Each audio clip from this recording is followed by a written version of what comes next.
Good evening, ladies and gentlemen, boys and girls, and welcome to the first edition of Gaming After Dark's 2021. I'm your host, Mr. Boom Boom Kaboom. Noof Nukem is in the room. Glad to be back. I have missed everybody. I hope you missed us as much as we missed you. I certainly missed podcasting, and I'm glad to get back at it. The energy level is high. Yes, the news might be a little slower, a little lighter lately, but we're going to come in hot and heavy. Now, before I get to my panel and our amazing guests, I just want to let everybody know Titan Drago cannot make it tonight. He had something important come up and is indisposed, but hopefully he'll be back with us next week. So do apologize for that. I know he was looking forward to being here, but he cannot be here tonight. So, but anyway, without any further ado, my other part of this amazing panel is back. He is the man, he gets quite loud and he's got great opinions and he's got some other great stuff. I'm super excited to welcome him back. The one, the only, the middle-aged guy. Well, good evening, Noof. Good evening, Chad. Guys, I know you guys all been waiting for us to return. Happy 2021 to everybody, and a special welcome to our guest this evening, DBlackRaven, and a special shout-out to the fraud known as Titan Drago. Where are you, buddy? But it's okay. Guess what? He'll be back next week. We got a great show for you guys tonight, so let's get right into it. And making his second appearance of the week, is a man that needs almost no introduction. If you're familiar with podcast chats and people that have been supporting a lot of us podcasts and the community, his name should be synonymous with it. It's been a long time in the making, but as soon as I sent out the old bat signal, I said, who wants to come in? He sent me a message, and I was like, you know what? Now is a perfect time to welcome to our first time on this podcast, the one, the only, you guys know him, like I said, one of the community's best supporters. Excited to have him here. Let's welcome DBlackRaven. Hello, everybody. This is DBlackRaven coming live on Gaming Gaming After Dark podcast. So I'm proud to be here for today's show. We've got a lot of topics to discuss. So everybody, like, subscribe, and share this on Twitter. Let's get everybody in. Thank you. Absolutely. Thank you so much. Yeah, I see the No-Handed Gamer in the chat. Welcome, brother. Going to have you back on at some point this year as well. I see Titan Drago is in the chat. How long he stays with us, I don't know. But Titan, good to see you at least hanging out with us for a few minutes. The doctor's here. We got Doggy Dog 420, Michael Monkey Punch, Lugo Toolman 56 is here with us. We got Dr. Dinglenut is in the house. He's nice and early tonight. So we got the doctor and Dr. Dinglenut. So I think unless we have a lobotomy or something, I think we're pretty good here. Shizno Elite is in the house. What's going on, man? The Simp, RZ, Crazy Greek Dude. We got Cyber Gunter is in the house. Hypnos is here. What's going on, Hypnos? He's actually catching the show live. That is fantastic. Spider-Man is always here. Timothy Dixon, Steel Rain. Who else we got going on here? Doggy Dog 420, Pong Soul. Man, there's a great list of people here. A lot of our familiar faces. Glad to see you guys come back and support us into the new year. Casket Repair. Like I said, Timothy Dixon, the list goes on. John Harper, welcome. So if I didn't get a shout out, guys, let me know. Rob, what's happening? Yeah, Arnold is in the house. He's on standby. So get those questions ready, guys. I'll take 4 or 5 of those midway through the podcast. We got some great topics. But before we get into the topics, let's find out how everything's been going over the last couple of weeks and what games have been keeping everybody busy. I will start with my co-host, the Mag. Mag, what's been keeping you busy, brother? Because I know you got a lot of consoles going on these days. Yeah, I do. I got a whole bunch of consoles. But on the VR side, I've been playing 11 Ping Pong. By the way, if anybody hasn't played that, everybody got VR or has VR, excuse me. It is magnificent. And I've been playing online. And I've been playing like random dudes from wherever in the US and stuff like that and all over Canada. And it is a magnificent game. So I've been doing that in the VR as well as Vader Immortal. I've been replaying it because it's so good. And The Walking Dead is a great game for VR. On the PlayStation 5, I actually gave the PlayStation 5 a break for a little bit. I got the platinum on God of War and I got the platinum on Astrobot. So I put it on hold for a minute and flew back over to the series where I am currently playing. On the Series X, I'm playing Cyberpunk, which I'm about 37 hours in. Magnificent game. Don't let the haters tell you otherwise. It is a great game. I'm playing that, and I'm playing Call of Duty Cold War, mainly zombies right now. I'm trying to do the zombies because you know what? Even though I called Titan a fraud earlier tonight, the real fraud is the Mag. You know why? Because I have never gotten an Easter egg in any zombies game ever. And this year is going to be the year that I do it. I'm going to get that goddamn Easter egg. I don't care if I have to do it alone or if someone wants to join me and show me the way. This is the way. But whatever the way is, show me the way. Let's get this done. So that's what I'm up to. And then multiplayer, I just can't fucking do it, man. Like, I keep trying and trying and trying. And then you got some asshole who's on Adderall flying around the map with like 6 sniper rifles. And I don't know how they do it. Like, I can't even blink and I'm already dead. And I'd be like, it's good. You got to get better, bro. I'm like, how the fuck can I get better if I can't even walk? Like, and the multiplayer, that's, as King David would say, right in the bushes. But zombies is what I'm going to do. And then I'm going to play the campaign because I heard the campaign's really good. So I'm going to get into that. Anyways, long story longer. That's exactly what I've been up to for the last couple of weeks. Awesome. Let's get you back up in the chat here real quick. Titan, by the way, I've been playing some Call of Duty Warzone, bro. I know that's going to shock you. We were actually looking for it the other day, me and my buddy Seamus. We were hoping that you might have been on because we would have sent you an invite. But anyway, I was playing some the other day with Punkadish. Good times. Failed Pyromancer's in the chat. He's new. What's going on, brother? Glad you could be here. The doctor, what's going on? Grogu. Brian F, what's up, man? Thanks for being here. And our first super chat comes in from the ear, and this goes to Hypo Noise. I hope I said that right. Hypo Noise, what's up? He says, welcome back. Thank you, sir, and appreciate you being here as part of the podcast. Thanks for that amazing super chat. I greatly appreciate it. Matty Burns is here. He's awake. Good to see you, Matty Burns. Me and Matty Burns got some unfinished business. Plus, I got to get him on this podcast. And 2, we got to finish that damn Dead Rising 3, which, we haven't played in probably over 6 months. But we will finish that, Matt Burns. Let's get to my guest. DBlackRaven, sir, what have you been playing, keeping you busy over the last couple of weeks? I've been knee deep on Yakuza Like a Dragon. That game is so good. I'm probably roughly about 138 hours to the game. Holy mackerel. Yeah, it's really big. Because it's not your typical brawler like the last previous Yakuza games. For this one, it's just like your typical JRPG turn-based RPG. It's really good. Really, really good. I'm enjoying it. I think I'm probably a few achievements away to get the 1,000 because I'm an achievement hunter. I've also been playing a lot of Gears 5, the Hypebusters DLC. And I'll tell you what, man, the visuals on that game is just insane. Absolutely insane. I've been using my the capture button on the Xbox Series X controller. Yeah. And sending it through Twitter. I'm just like, every time I look at it, it's just like, wow. Just wow. So I'm really looking forward to what the Coalition will do up next with Gears 6 with the Unreal Engine 5. But unless they're going to do a new IP, then I'm all up for it. That's the 2 games I've been playing. I'm just waiting for the Medium to release in a couple of weeks, and that's the game I'm really looking forward to by the Bluebird team. Yeah. And the 14-minute video was fantastic. Brings back a lot of Silent Hill. So overall, that's all I've been playing, really. It's just nothing else, nothing much, just knee deep on Yakuza Like a Dragon and hopefully get the Gears 5 Hypebusters DLC done today. That's about it.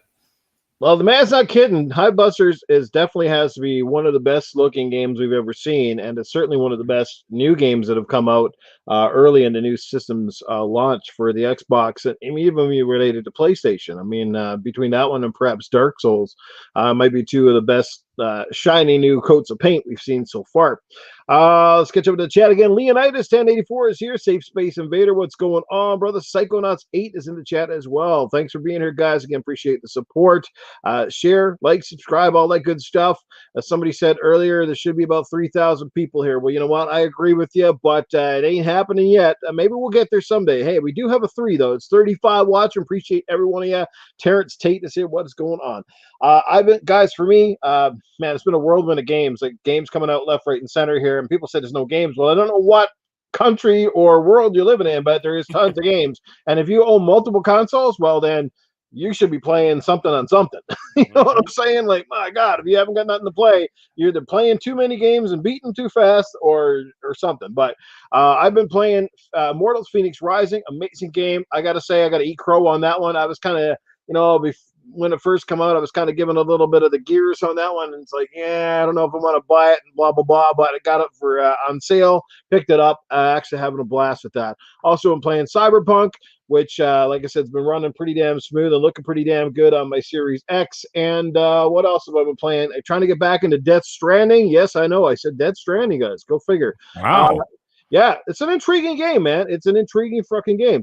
So I want to get back in, and my target is actually beat that one here pretty soon. And that's one of my goals in 2021 is to not only try to clean up a little bit of my backlog, but I want to concentrate and beat some of the games that normally have been sort of on my backlog and I haven't been beating, because I want to really beat Cuphead. I really do. And I've got a mission. I've got to beat something from Software this year. Okay, I really want to beat one of those damn games, as much as it's going to make me curse and swear. I want to try to beat one of those damn games. So I'm either going to pick up Sekiro again, or I'm going to try to beat Bloodborne on the PlayStation. So we'll see how it goes. Yeah, hit that like button, guys. Woo! All right, yeah, Phoenix Rising is awesome. Like I said, we got a lot of topics. Titan can't make it with us tonight, guys, but that's okay, because we have backup. Arnie is on standby, and don't worry, Tony Baloney is back again tonight, and I think he's got some cool stuff to share with you, probably even some news as well. And as well, guys, we're just reaching out to everybody here. Like I said, we're open to suggestions, things you'd like to see from the podcast, things you'd like to see less of on the podcast. We want to make this better podcast for everybody, not just for the panel, but for the people that come out to watch us. So, tell us what we're doing well. Tell us things you don't think we're doing so well, and we'll be happy to try to improve on all of those areas, right? Because really, you guys make this podcast, and we want to make it better for you. And that is the goal long term, is to make this a fantastic and very authentic and different podcast than a majority of the ones that perhaps you're accustomed to. And I think most people will already agree, right, Mag, that this podcast is definitely a little different than the norm. And I got to piggyback off what you just said there. And I honestly think, and I'm not just saying that's because we're here doing this, I really do believe, and I've heard it from a lot of people in the community, that we have possibly one of the most unique podcasts out there. Mm-hmm. And the thing is, I see it every week. Noof sees it every week. Titan sees it every week. We're not blind. We look into that chat and we see the same names following us week after week after week. And we know we have a loyal following, and we absolutely appreciate every single one of you guys for coming out. Absolutely do. And that just gives us more motivation to go harder, to do better, and to give you guys the best possible content that we could possibly give you. Even if it's a slow news week, you still want to come in here and tune in to see what the hell we're going to talk about, right? Because you just never know. And we want to be unpredictable. We want to be the best that we could possibly be. So anyways, I just want to say we appreciate every single person that tunes into the show. And there's not really much else to say. If you guys got any suggestions, ideas, whatever, we are of course open to it. We are not, our doors are always open. My DMs are always open. People hit me up all the time, talking to me, asking me questions, whatever. It's all great. So anyways. I was going to kick it every time this podcast is done and it goes up live on YouTube for the replay. There's always one guy every week, and it's usually the same guy, or he's using different monikers. But I don't know if you've been following the comments sometimes, Mag, but he shows up and he keeps calling us corporate effing slaves. I've seen that. I love it. Every week. It's hilarious. Guess what? You know what we're doing? Can we call him out? Dude, if you're listening tonight, we want to invite you on the show to talk. Yeah. Well, you know what? I bet you he flies the Sony PlayStation flag pretty high, if you ask me, or a PC flag, right? Those guys. But the thing is, the funny thing is, I do find, and I found this a lot, is that a lot of the, just the other day, I'm not going to get into it specifics or whatever, but I criticized some things that Sony was doing in the Japanese market and stuff, and people were coming after me. And the funny thing is about it is, like, half those people don't even have the PlayStation stuff that I do. Half of them don't even have a PS5, maybe even more that don't even have a PS5, but they're standing there with their sword and their shield defending the shit out of it. and I'm like, dude, do you even know what the fuck I have?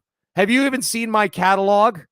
Have you even seen my trophy list? or anything like that. No, I probably play more PlayStation than you, and so do the rest of us. I think Noof owns 17 PlayStation 4s at one point over the course of the generation, and probably about 186 Switches. So, it's just we support all these companies, man. So, like, when we talk, this is just coming from us. It's just like a bunch of guys sitting around having a couple beers, shooting the shit. Like, if your buddy's sitting across from me at the bar and he goes, "Oh man, the Steelers suck," are you gonna smash his fucking head? Yeah. Or go crazy? No, you're just going to be like, get out of here. You know what I mean? Sorry, they saw that video of you opening that translucent PlayStation. That's what it was.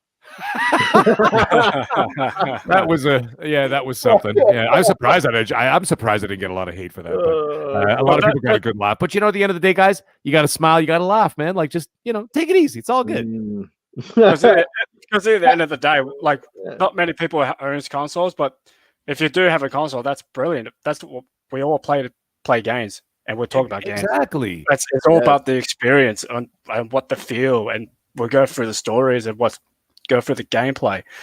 That's all it is. Like, we do take criticism, but at the end of the day, we're here to talk about gaming. We just want to make video games to improve. Yeah. And the other thing, none of these companies are perfect either. None of these companies are perfect. They all make their mistakes. They all have their strengths and the weaknesses, just like your favorite sports team. They have strengths, they have weaknesses, and you just got to go with it. Yeah, exactly. And then like, I criticize both equally. And I mean, my God, I almost fainted when I found out that Phil Spencer himself was listening to one of the shows that I was on back in, I think it was late August, early September. And I found out that not only Phil Spencer, but actually a couple of other executives listened to the show. And oh my God, when I found out that they listened to that specific show, I wasn't trashing Xbox. I was criticizing their moves because they were doing so well in 2020, and then they just stumbled and fell on their faces. And it seemed like they were kind of like scrambling to, like, you know what I mean? Like, they were scrambling to, like, kind of bring it all back together. This is before the Bethesda thing went down. And I was just like, holy shit. But the thing is, after that was done, nobody came after me. You know what I mean? Nobody said, like, "What are you talking about Xbox like that?" Like, nobody did any of that. But it's like, when you go to that other side, these people are like rabid animals. But anyways, whatever. It doesn't matter. But you know what the thing is? Yeah. And I understand another point. There's another point. Not everybody is as perfect. But what I was going to get at is that not everybody has the luxury of being able to afford multiple consoles, and that's totally cool. But just because you don't own one, don't trash the other one. You know what I'm saying? Like, that's where I draw the line. Like, I was at a point in my life when I was younger, I could only afford one, but I didn't trash the other one because I didn't have it, or I wasn't involved or I wasn't, invested in the ecosystem. I was just, I just was like, I wish I could have that because I want to experience that or whatever. Right. And I just couldn't afford to. Now I'm older. I'm in a better position in my life. I could buy pretty much, I bought 5 next-gen consoles, right? And so that's fine for different people in the family and 3 for myself. But anyway, the point is, I can do that now. Yeah. But, and that gives me a wider perspective of but that's why we're on the microphone. Mm-hmm. You know what I'm saying? Because we do see all the angles, right? So we see it all. So, but anyways, I'm not really worried about this too much because guess what? The people that listen to the show and the people that are in this chat right now, they're great people, and I have no issue with them at all, except for the corporate show guy. That guy's hilarious. Yeah. And you know what? Like I said, we got some fantastic moderators in the chat, and for the moderators, we thank you. And to do your due diligence, and that is just get rid of people that, I mean, like I said, racism, all this crap, like that shit that's in the chat. That I don't want to see none of that stuff. That's a no-no. As well as insulting the hosts of the panel. You can have the Xbox got no games. I don't give a shit about that. That sort of crap. But do your due diligence. And also, like, if somebody is pro PlayStation in the chat and they do have some great points, as long as they're making points and sort of backing things up, as opposed to just Xbox out no games, Xbox is trash, that kind of bullshit constantly throughout the chat and spamming. Those are the guys you just get rid of, right? Simple as that. But anybody else, like I said, just let it be. Like, because I don't like it too when mods get a little too ban happy. You know what I mean? Like, everybody that does sort of a difference of opinion, they kick them out. That's not really fair either. We welcome a difference of opinion. That's how we have great conversations, right? I gotta make Titan a mod now because he's not even one. I'll just kick Titan out of the chat. I was gonna say, I think we should ban him. I'm a mod now. So. But let's get into the topics, guys. Like I said, we're off to a great start here. DBlackRaven's going to be first on the docket. I'm going to let you talk about this one. The first topic for tonight, it's not our big topic. We're going to save that for the second one. We're going to segue in.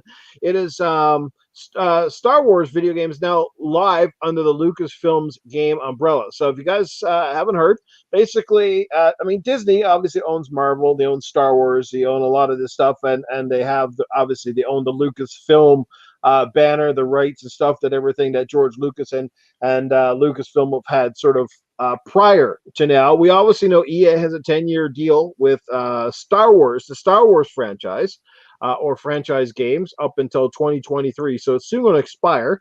So they've just announced that they're gonna have a Lucasfilm banner on a lot of the games moving forward. So I really don't know what this means. I do know what I can tell you right now is that the plan is to just Disney's going to license off various games to other publishers, okay, that sort of thing. But they still own, they're obviously getting a cut of all that. They're getting a percentage, the royalties, but they'll license stuff out and that sort of stuff. So what do you think about, this Lucasfilm banner coming back, DBlackRaven? Does it mean anything at all? Because, back in the day when we saw Lucasfilm banner, it usually meant you're getting a pretty good quality Star Wars game or something licensed by them. But, Star Wars games really up until Star Wars The Jedi Fallen Order sort of kind of taken a bit of a stumble and don't seem to hold that weight that they used to, that sort of thing. So what do you think about this banner sort of coming back? What does it really mean? Does it mean that we're going to see more quality or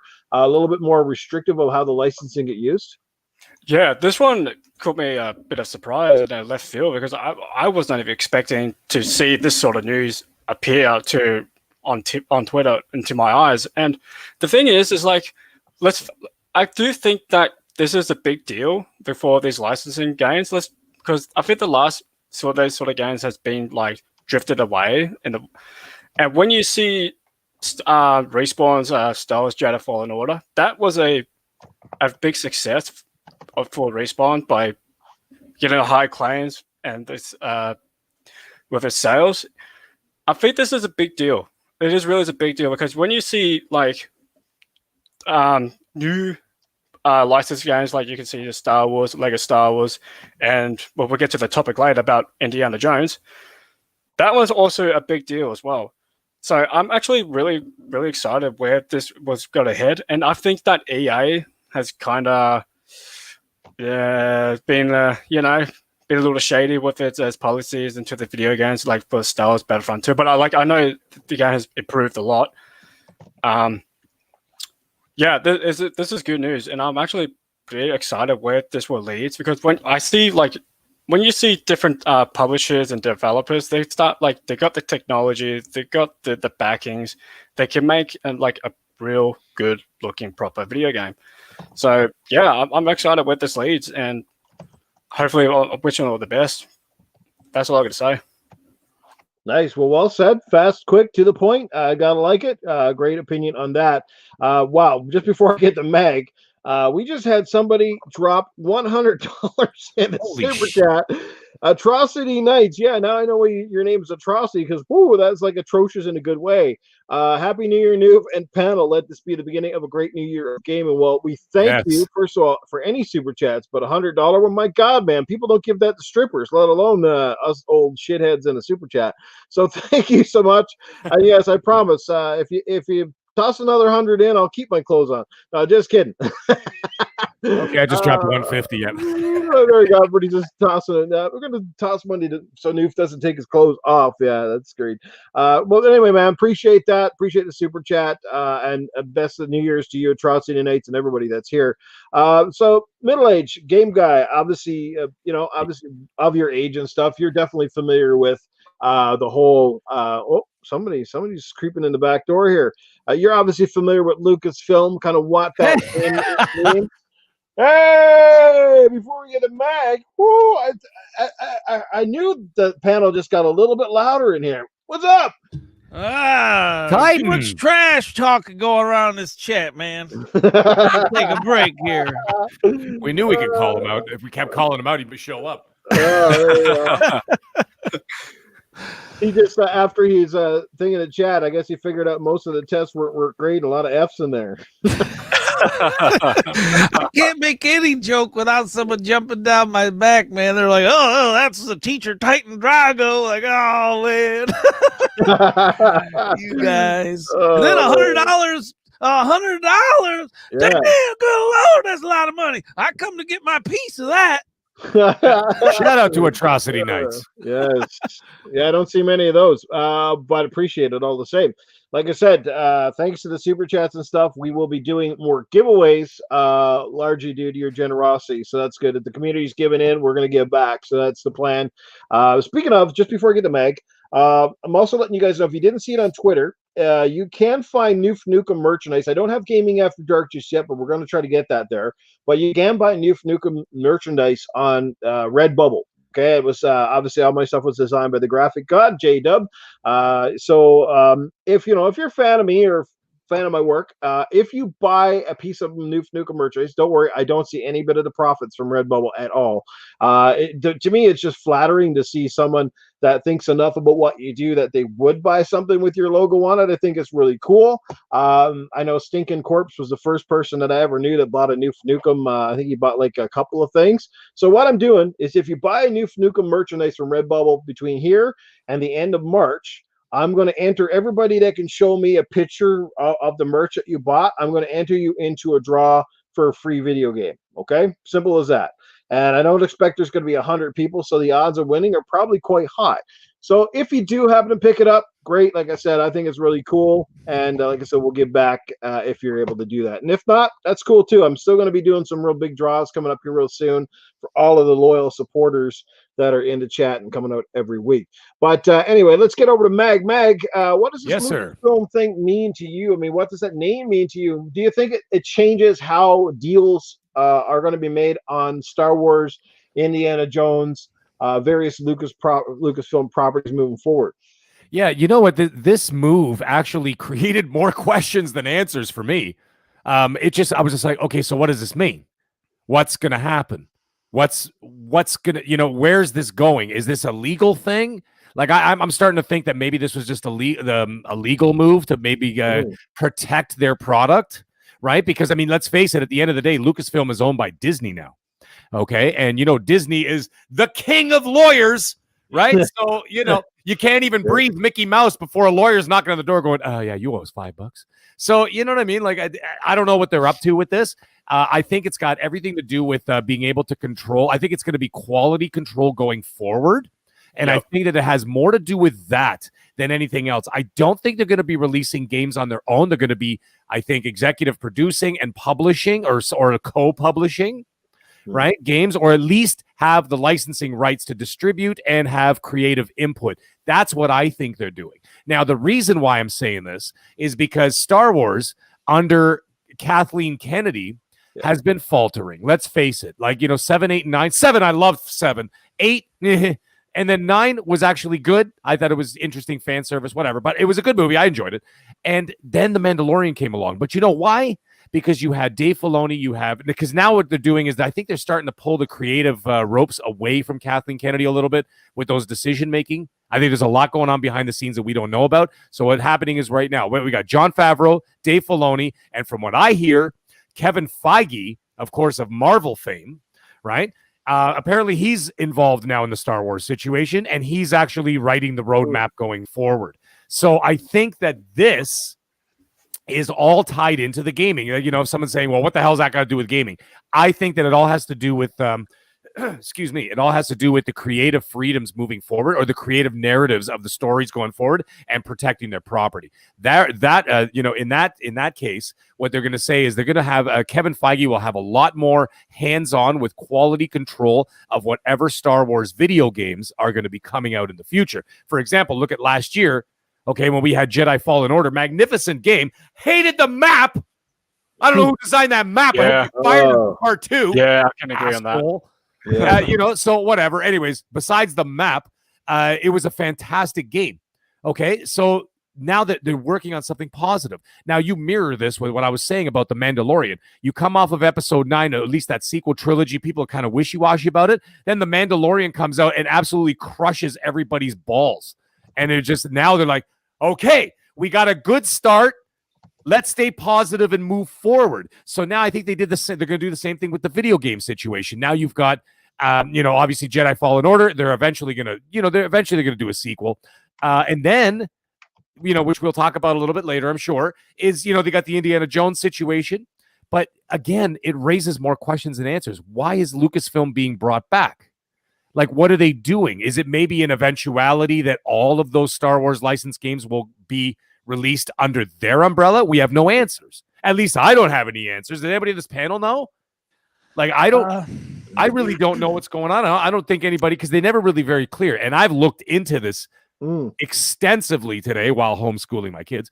You know what I mean? So like, I'm doing that, and I was looking into it. I didn't see anything. So I really don't know what the point is. I think that in the next 6 months to a year, I think we're going to get a clearer picture as to what's actually going on with this.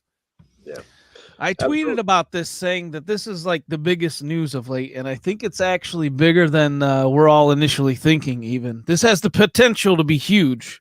All right, so let's look at the facts of this. Right now, until 2023, EA holds the rights to Star Wars video games, right? Right. So to me, this is like an all call, if you will, right? Everyone knows in 2023, EA is going to lose that license. There's no way, because EA has released how many games? How many Star Wars-based games? 3, I believe. Four. Fallen Order, Squadrons, and the 2 Battlefront games. That's right. Yeah. Let's go ahead and just round that off to 2 decent ones, right? Fallen Order, yeah. Fallen Order, and say that again. Squadrons is actually quite good. Yeah, well, the Squadrons. I got the Squadrons. I bought both of those games. The Squadrons, I need, I don't know. I didn't put as much time in as I thought I was going to on that. I haven't even beat it yet. It's kind of sitting in my backlog just because I'm going off on Smite. But anyways, that's another thing. But my point is, they're not, like, EA is a big company, and I think that they thought they were going to release more Star Wars based video games. And someone tweeted about it. It was about 6 months ago. They said, when Star Wars was not under the EA banner, they released all kinds of Star Wars games. I mean, it was left and right and center, right? And then it's like you go years without a Star Wars game. So I think this is like an all call saying, hey, the time is ticking on this deal. How long does it take to make a decent Star Wars video game? It doesn't take a year. It takes at least a few years, right? Great point. So here you go. What do you think? That's absolutely it. And that's what I'm going to tell you, because right now you got to strike while the iron is hot, right? Because when the movies are coming out, now you go right on one of the biggest TV shows in the last 5 years or a decade, with the Mandalorian. Star Wars is that golden goose. It's almost a license to print money.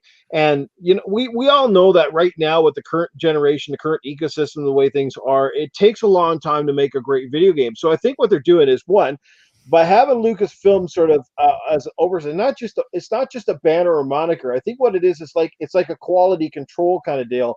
They want to be able to have a little bit more say in how their franchises are getting used and that sort of stuff. Because if you make a bad Star Wars game, it really leaves a bad taste in people's mouths. And a bad Star Wars game. Like, remember the first Battlefront? It was super overhyped. Everybody couldn't wait. And it came out, and while it sold really well out of the gate because, of course, it's Star Wars and it's Battlefront, it wasn't exactly the game everybody expected it to be. I mean, it's good, but it could have been a ton better, And of course, then EA started doing the whole microtransaction thing, and they pissed off the community. Battlefront 2 then came out, which improved on a lot of the things that were wrong with the first game. But by then, they came out with a whole new microtransaction system that the fans hated. And of course, they got heat for that, and they started backtracking, and they started taking stuff out. And what they're seeing is that, they want to get more games out, but that's almost impossible under one publisher unless you have a ton of studios that can dedicate time to making various properties, a Jedi game, a Sith game, a Knights of the Old Republic. So I think that's what they're trying to see is they're trying to make even more money with this franchise by putting out as many games as they can. So they're giving other publishers a chance to basically pick up their games, is essentially what they're going to do once the EA thing dies. And it makes total sense, because then literally you could have EA doing a game if they want it. You could have, obviously, Bethesda's got one now with Indiana Jones. We'll talk about that in a minute. You could have anybody basically then paying them money to license and make a game, and that way you'll see a big influx of games. This may also, in some which way or form down the road, tie into the Disney Channel. Let's not forget that either. They have the Disney Channel, and they're going to need content of some sort. That doesn't mean it doesn't include games down the road. With the way things are going, with streaming the way it's going, Disney Channel may include Disney games. Let's not stop there, right? You know what I mean? I might have a point there. Good point. That's right? a good point. Because if they want to keep people investing in the Disney Channel, and they want to keep giving you reasons to pay more and more and more, like Netflix is always trying to do, it keeps going up. Well, they're going to need content. And, it's not like Disney's pumping out a movie every second week. So games could legitimately, in the next 5 to 10 years, be a large part of that whole picture moving forward. I really think that's where they're going. And again, they want to get more out. They want to strike while the iron is hot. And they also want to have some control over how their properties are used. Because if you bring out a Star Wars property and it tanks and it's really bad, well, guess what happens for the next game that comes out? People are like, yeah, fucking Star Wars is crap, man. Like, exactly. It hasn't been good for the last 10 years. That game's like Battlefront 2 lost a lot of sales because of the way people felt about the first Battlefront. Do you know what I'm saying? So and episode 8, by the way. Yeah. Episode 8.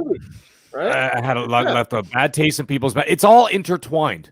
And that's what I was trying to say. And that's what I think that Kevin Feige is roping in Star Wars now. He's still working on Marvel, but he's actually making a Star Wars film. And from what I've read is that he's actually going to be taking creative control of the Star Wars movie franchise going forward. Whereas Filoni and Favreau are spearheading all the shows going to Disney Plus.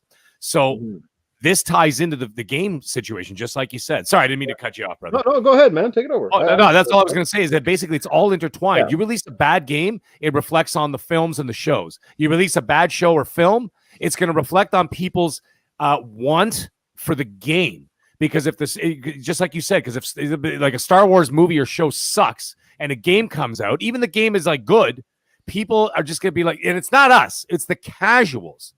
The casuals who make up 80% of the sales. The casuals who make up 80% of the console owners, even though they don't buy all the games.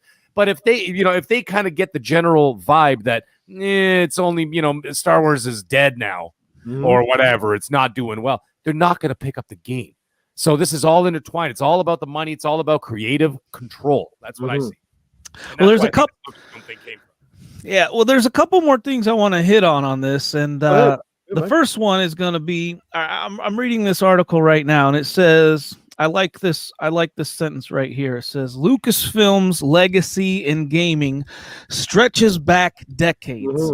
Now, let's all think back decades, right? As far as these Lucasfilm. What game comes to mind when you think about decades ago? Because I guarantee it's all the same in all of our heads right now. Go ahead and name it. Versus TIE Fighter, Dark Forces, Star Wars Bounty Hunter. No, you're failing. Shadow of the Empire. No. Star Wars Battlefront. No. What the hell was it called? Rogue Squadron? Rogue Squadron on the N64. I was going to say the one. Thank you, doggy dog. Jesus Christ, pulling teeth in this motherfucker. Jesus, I forgot about KOTOR. Jesus, fucking KOTOR, man. Right. All right, so, man, noof, you're hurting my feelings. No, but KOTOR, yeah, like that's that. All right, imagine this, like 2023. Everyone's gonna go nuts when we see a teaser trailer for freaking the next KOTOR, man. That is going to be the biggest selling Star Wars game you could ever possibly make. And this is what I think that Phil Spencer should go knock at the front door and say, here's how much money do you want? Get the KOTOR, give it to Obsidian Entertainment. And it's like, we want you to create this for our subscription for Game Pass. That will authorize players to come to your platform and let these people to play on their games into the ecosystem. Because remember this, Game Pass is the number one secret weapon to try and get as much people to get into the ecosystem. So I think there's a real high chance that we could probably see some games returning, like Star Wars Order 1313. What that's gone missing. Yeah. So what if the Disney Channel eventually combines with Xbox Game Pass and Xbox Game Pass handles most of the games? Right. And now, D, what do you think about this? You're saying Phil Spencer, in the future might go forward and go speak to them. What makes you think he already hasn't done that? Because the thing now, like I said, we'll get into it, but they've already obviously had a sit down because Indiana Jones is coming to Bethesda. Absolutely. Right? So what makes you think that KOTOR 3 is not coming to, because that they say, see, the thing is, what we see as, I'll call the great unwashed, we're the regular people of this world. Okay. We don't see what they're talking about. Like these guys, the Hollywood guys, the gaming guys, they've already got plans for 15, 20 years down the line, not next week and not even next year and not even 2023. They already know what's happening in 2035. Okay. Because they have to plan that far ahead to be able to keep an eye on their trajectory and their projections of everything going forward. That's why did you see Phil talk about it last week when he said, I'm excited for the next 3 to 10 years? Yes. All these idiots out there were like, expect next game games for 10 years. And I'm like, no. That's not what he was saying. He's talking about the roadmap, the immediate roadmap going forward. Do you not think he has the next 10 years planned? Yes, he does. He's got everything planned right till he retires. Okay, but that's how they do it. So I think that if they've already sat down and had the Indiana Jones conversation, which clearly they did, what makes you think that KOTOR 3 is already on their plate? I goddamn guarantee you it already is. Mm-hmm.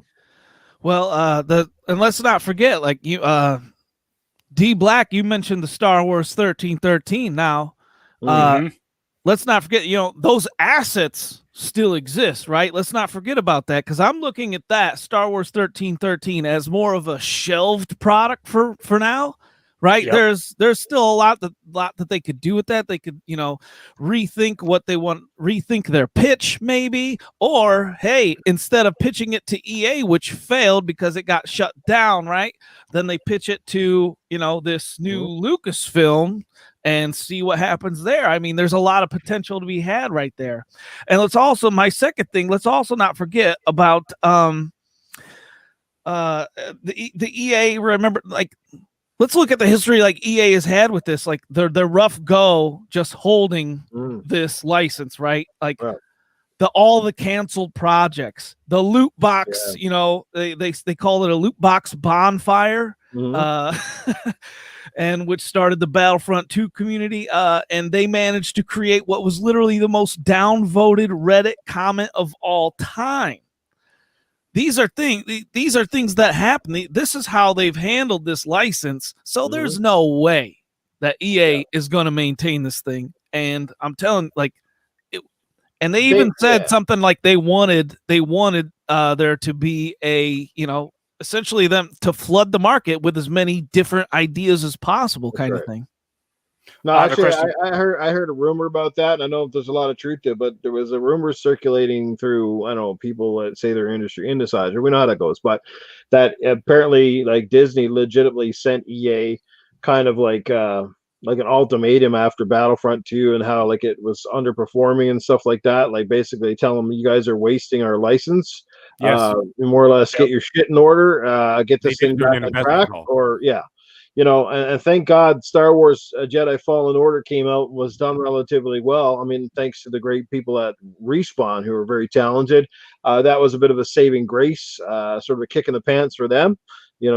Sometimes taking a new character, that was a big thing too, right? With Cal, whatever the hell his last name is, but you take a new character, you put him in a new universe, you keep it familiar, but you also keep it very new. And I think that's why The Mandalorian is such a very successful show, because it has a lot of new ideas, but it keeps it very familiar to the old school Star Wars guard, that sort of thing. And let's catch up with the super chats before we finish off our thoughts on this.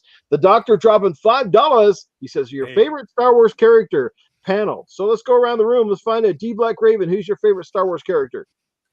Darth Maul. He's one of my favorites. Yeah. Great pick. I really wanted to see like a standalone film about Darth Maul, because he's had some big history with this character. And my second favorite is definitely Yoda. Nice. Good picks. Good picks. Meg, who's your favorite Star Wars character? My favorite Star Wars character, it's got to be, oh my God, it's got to be Yoda or Ewan McGregor's Obi-Wan Kenobi. I've always been a big fan. And even though the movies weren't the best, but I mean, Ewan McGregor did such a great job, and I am so pumped for the new Obi-Wan show coming to Disney Plus. I cannot wait to see him dressed up in character again. And of course, then I got, special shout out. Okay, the runner-up is none other than Salacious Crumb. Does anybody know who Salacious Crumb is? I've heard the name. Oh, is that I'm a hardcore Star Wars That's the little guy that sits on fucking Jabba the Hutt, right? That's the guy. That's the guy when Jabba's doing the thing. He's like, "Oh no, me no Jabba Wookie." Oh, oh, oh. And then underneath, he goes,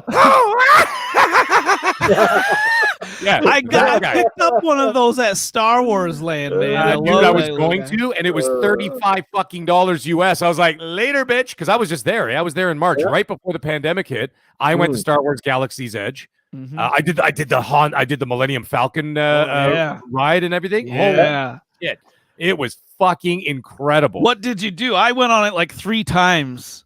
Jesus, man. I had to wait like 5 hours in fucking line, man. Jesus. Wow. Yeah, I went when Disney, it just opened up. Like I'm talking like the week of the opening of that place, and they only let so many people in. So I got to go on the ride I got to go on it multiple times. But I got drunk in the cantina, 7 a.m. That was fucking great. I didn't give a shit how much it cost. I'm like, yeah, give me more. And then playing the fucking song. Noof, I'm gonna send you the video, Noof. I actually have a video of me drunk 7 o'clock in the morning with my kids in the fucking cantina, and there they are. And I was like, no way. Anyway, did you know that in that did you know that in that cantina they actually they stopped like handing things out because people were taking everything that wasn't literally like I would too. I would too. I remember I took a coaster. I took a damn coaster. Jesus. But I heard stories of people like taking like the forks that were like, I don't know, like 4-pronged forks or something like that. Yeah, shit, I'd take it too, man. But anyways, so Titan, who's your favorite character, dude? Gotta go with Darth Vader, man. Such a cool story. Born from the Force, highest midichlorian count. If you liked that part about it or not, but yeah, I gotta go with Darth Vader. Darth, classic, that's for sure. He's definitely one of the most iconic villains ever in any type of period. And I'm gonna pick a weird one and a boring one. Mine is the actual Scout Trooper. I've always liked Scout Troopers ever since Return of the Jedi. I always loved the fact they rode those biker scout things. They remind me of the motocross helmets. I love those costumes, and I've always had a fascination with stormtroopers and scout troopers. But just something about the costumes and stuff like that I've always really liked. And I really like how they were in the Mandalorian as well. It's a great scene where they're shooting their little blasters and they can't shoot straight. They're kind of looking at them like, what the fuck is going on with these things? Right? It was hilarious. Great stuff there. It was a great scene in the Mandalorian. So that's mine. It's kind of weird, but yeah, that's mine. All right. That's a great pick. All right, good stuff. We also got another let's see, super chat coming in from Hypo Noise, who drops $5. It looks like New Zealand, I guess. NZ. $5 says, and Disney Plus free for 2 months when you sign up to Game Pass already. See, so Microsoft's already got a bit of a thing going with Disney. So there's definitely some good blood between those two companies right there. You got the vintage Scout Trooper Doctor. I got the new one, the Black Series one. I picked it up there for like $30 or whatever. It's really cool, really detailed. I like it. It's pretty cool stuff. Eternal Shaddai is in the house. What's going on, Eternal Shaddai? Got to get you back on here. We got Fear Avenger in the chat. Nice to see you, sir. Born Distracted is here as well. Pong Soul still hanging out with us. Cyber Gunter's in the house. Avish is here. Infinite's in the house. Dark Sia here. Lady AF, what's going on? Juno's 23. Lady. Yeah, the lady. But Gander Lad, is that like Gander, Newfoundland, bro? Because if so, you're like my neck of the woods, brother. We got the Simp Army. The list goes on, guys. Thanks for the support and being here once again. All right, so Hold on. Let me. Do you remember the part at the end of the movie Rogue One where the troops are in the ship or whatever, and then the door opens and Darth turns on his lightsaber, man. Like that part actually, like, I could feel my blood cells moving. You know what I'm saying? Like he's got these such iconic moments, like, or even like the first time where he takes his first breath. I thought that was like one of the coolest parts of that movie. Mm-hmm. Like, man, he's got some epic. God. Dude, I don't know, like I said, how much you're into VR, but when you played Vader Immortal, and the first time he comes in the room and he actually stands over you, you're like shitting your pants, like, yep, holy fuck, he's like dude, 7.5 feet tall. Yeah, and he's like twice as wide as you. And fuck, it's terrifying. It's just like meeting, isn't it? It's like what's crazy. That? It's just like fucking if you actually met the dude, like he's right there. Yeah, exactly. And it was voiced by James Earl Jones too, eh? So you really feel terrified when he's staring you down in VR. Nice. And and also, by the way, the Vader Unmasked section is actually voiced by Hayden Christensen as well. Nice. In the game, yeah, that brief moment anyway. Nice. Cool. All right, we good? All right, let's move on to the Leonidas. What's up, man? Fun speculation. What's going on, Mav? How you doing? Let's get into the next topic, which basically segues from this one right into the big one of the night. This one could be quite interesting. Can't wait to see what the panel got to say on this one. Indiana Jones raids the Xbox PC coming up here. Well, we don't know what the date is, but if you guys have been unless you've been living under a rock, it's been the big news today.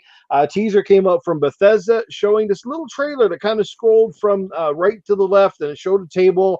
There were some maps on there. There was a whole bunch of stuff, and there was a very familiar theme playing. And the next thing you know, you see the fedora and you see the whip. And it's Indiana Jones. And it's being brought to us by Bethesda under the Lucasfilm banner, or the LucasfilmGames banner. The only thing right now that we don't really know, and it's a big $1 million question, is it coming to PlayStation? Because as soon as Bethesda put that out on their timeline, half of their comments was, please tell me he's coming to PlayStation. Please tell me he's coming to PlayStation. Please tell me he's coming to PlayStation. Oh, boy, the crying was heavy today. It's like, you know what? I don't know. I can't wait to tell me. I hope the fuck it doesn't.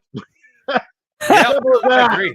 I hope the fuck it doesn't come to PlayStation, because you don't whine and bitch when shit gets held off the Xbox, but the moment a decent property comes Xbox, it's going to be a PlayStation. No, it's like Mag said pre-show. He said, if I wanted a fucking game, I went out and bought the console and played it. I didn't sit there and whine, bitch on social media. If I want a game that's on PlayStation, I'll buy the PlayStation. And he said off show, if you're really that pissed about buying an Xbox, well, maybe you already got their super powerful PC, or maybe you just got to buy an $80 controller and play it with xCloud on your phone. Like, either which way, they're giving you a ton of ways to play it. So anyway, that is the $1 million question. I guess I'll start off since I'm chiming in here anyway.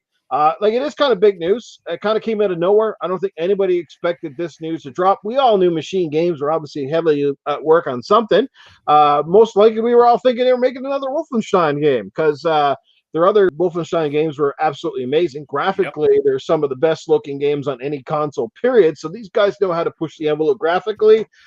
Indiana Jones is a world-renowned property.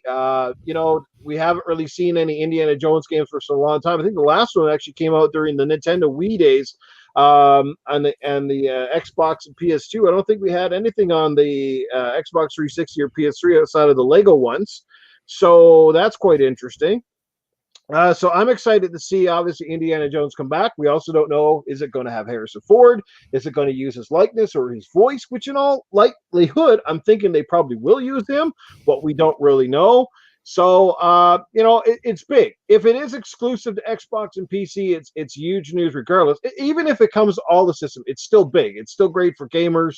It's a big franchise, and it's being handled by a fantastic company with Machine Games. So, like I said, it's kind of a win-win kind of deal. I think it's huge, and I think it kind of fills that void that Xbox has been missing, because they've been talking about looking for that action adventure third-person kind of view, and I'm going to guess that they're probably going to go third-person on this one. I could be wrong, but somehow I just feel that the game would be better if it's in third-person. So I think it will kind of fill a little bit of that action adventure void that we sort of been missing. A great story-based game that potentially could even have episodic content per se if they really want. It could be like Indiana Jones and the Temple of Bungholes. Who the fuck knows? But Do you know what I'm saying? Like they literally could expand on the franchise. Again, there's going to be a lot of stuff intertwined because of the Lucasfilm and how this deal is structured.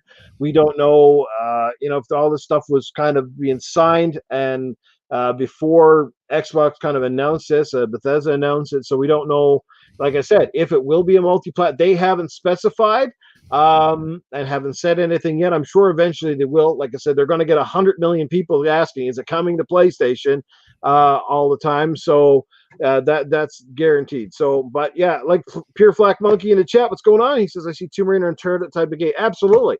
I think they'll definitely use a lot of the Tomb Raider style stuff, probably with amazing graphics and the wit and charm that Indiana Jones brings and all that stuff. So, but you gotta say it's a big property, and this would be a definite boost to Game Pass if they keep it exclusive Xbox PC. I think you guys would agree on that. It would be a major boon, and they kind of need, because it's one thing to come up with a new IP, right? That's great, and we all endorse new IPs. But how about come up with a great IP that people recognize right off the hop? That's why I'm thinking this is big, because people will know it. People will gravitate with it. You'll get the new kids playing it, but you'll also get a lot of the old nostalgic guys who spend a ton of money to play the next iteration of Indiana Jones. I'm going to shut up on it. That's really much as I got to say. Whoever wants to take the floor next, have at it. You know what? Can I jump in on this? Just before you do, let me get to the super chat real quick, guys. Eternal Should Die drops $10 in the super chat. Shout out to the panel. The question is this: if the game is going to be another first-person Far Cry style, or is it going to be a third persona game adventure? I would book on the latter. Eternal Should Die. Thanks for the $10. We got Alexander Clifton. He drops $1.99 in the super chat. What's up, guys? How y'all doing? We are doing well, Alexander, and we hope that you are doing well as well. And let's give up the show. The floor is on Mag. Okay, first of all, Indiana Jones. When I saw this, I almost dropped my phone because when I saw this, actually, it was sent to me by, shout out to my friend Cybernox. He was the one who actually sent it to me, and I was like, what the hell is this? I couldn't believe it. And when I saw him, I heard the music as they're going by the typewriter. I heard, da, da, da, da, and I go, no. But then I saw Machine Games, and I went, oh, double no. And then I saw Bethesda and Lucasfilm. And Lucasfilm was written right onto that little camera. And I was like, you got to be kidding me when he picked up the fedora. And I don't know if anybody follows me on Twitter. Well, I mean, most of you guys do.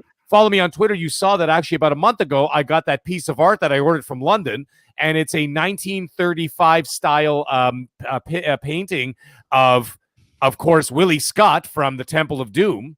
And it says right on, it says Club Obi-Wan presents Willie Scott appearing nightly. And it was done like a 1930s pulp style. And I ordered that piece of art from London, England, because I wanted it so bad. I'm such a huge indie fan. When I saw this, I was so jazzed for it. Now, getting into it, something interesting that an eagle-eyed viewer noticed that I did not notice, that if you actually look at the papers that are on the desk, it showed a plane ticket to Rome. And it also showed a few pieces of paper like kind of sticking out of his journal, and it showed the Sistine Chapel. So it looks like he's going to be going to the Vatican at one point. So that's interesting. Little side note for anybody who's, I didn't see it at first, but when I went back and watched it 75,000 more times, I did notice it. So as for the exclusivity, I don't really care either way. I did say at the new pre-show, the interesting thing that I thought about it is like, okay, well, you know what? Game Pass is now a household expense. I'm no longer paying out of my pocket. It's just basically one of the bills. So basically, in my mind, I'm getting it for free no matter what. So even if they open up the market, let's say to everybody, let's say it goes beyond PC and Xbox ecosystem, doesn't matter. I'm getting it on Game Pass. So the $80 that I would have spent on Indiana Jones, I could spend that $80 and get, like, I don't know, God of War Ragnarok or something, or whatever the hell is coming out, something for the PS5. Now, that being said, the movie comes out on July 2022.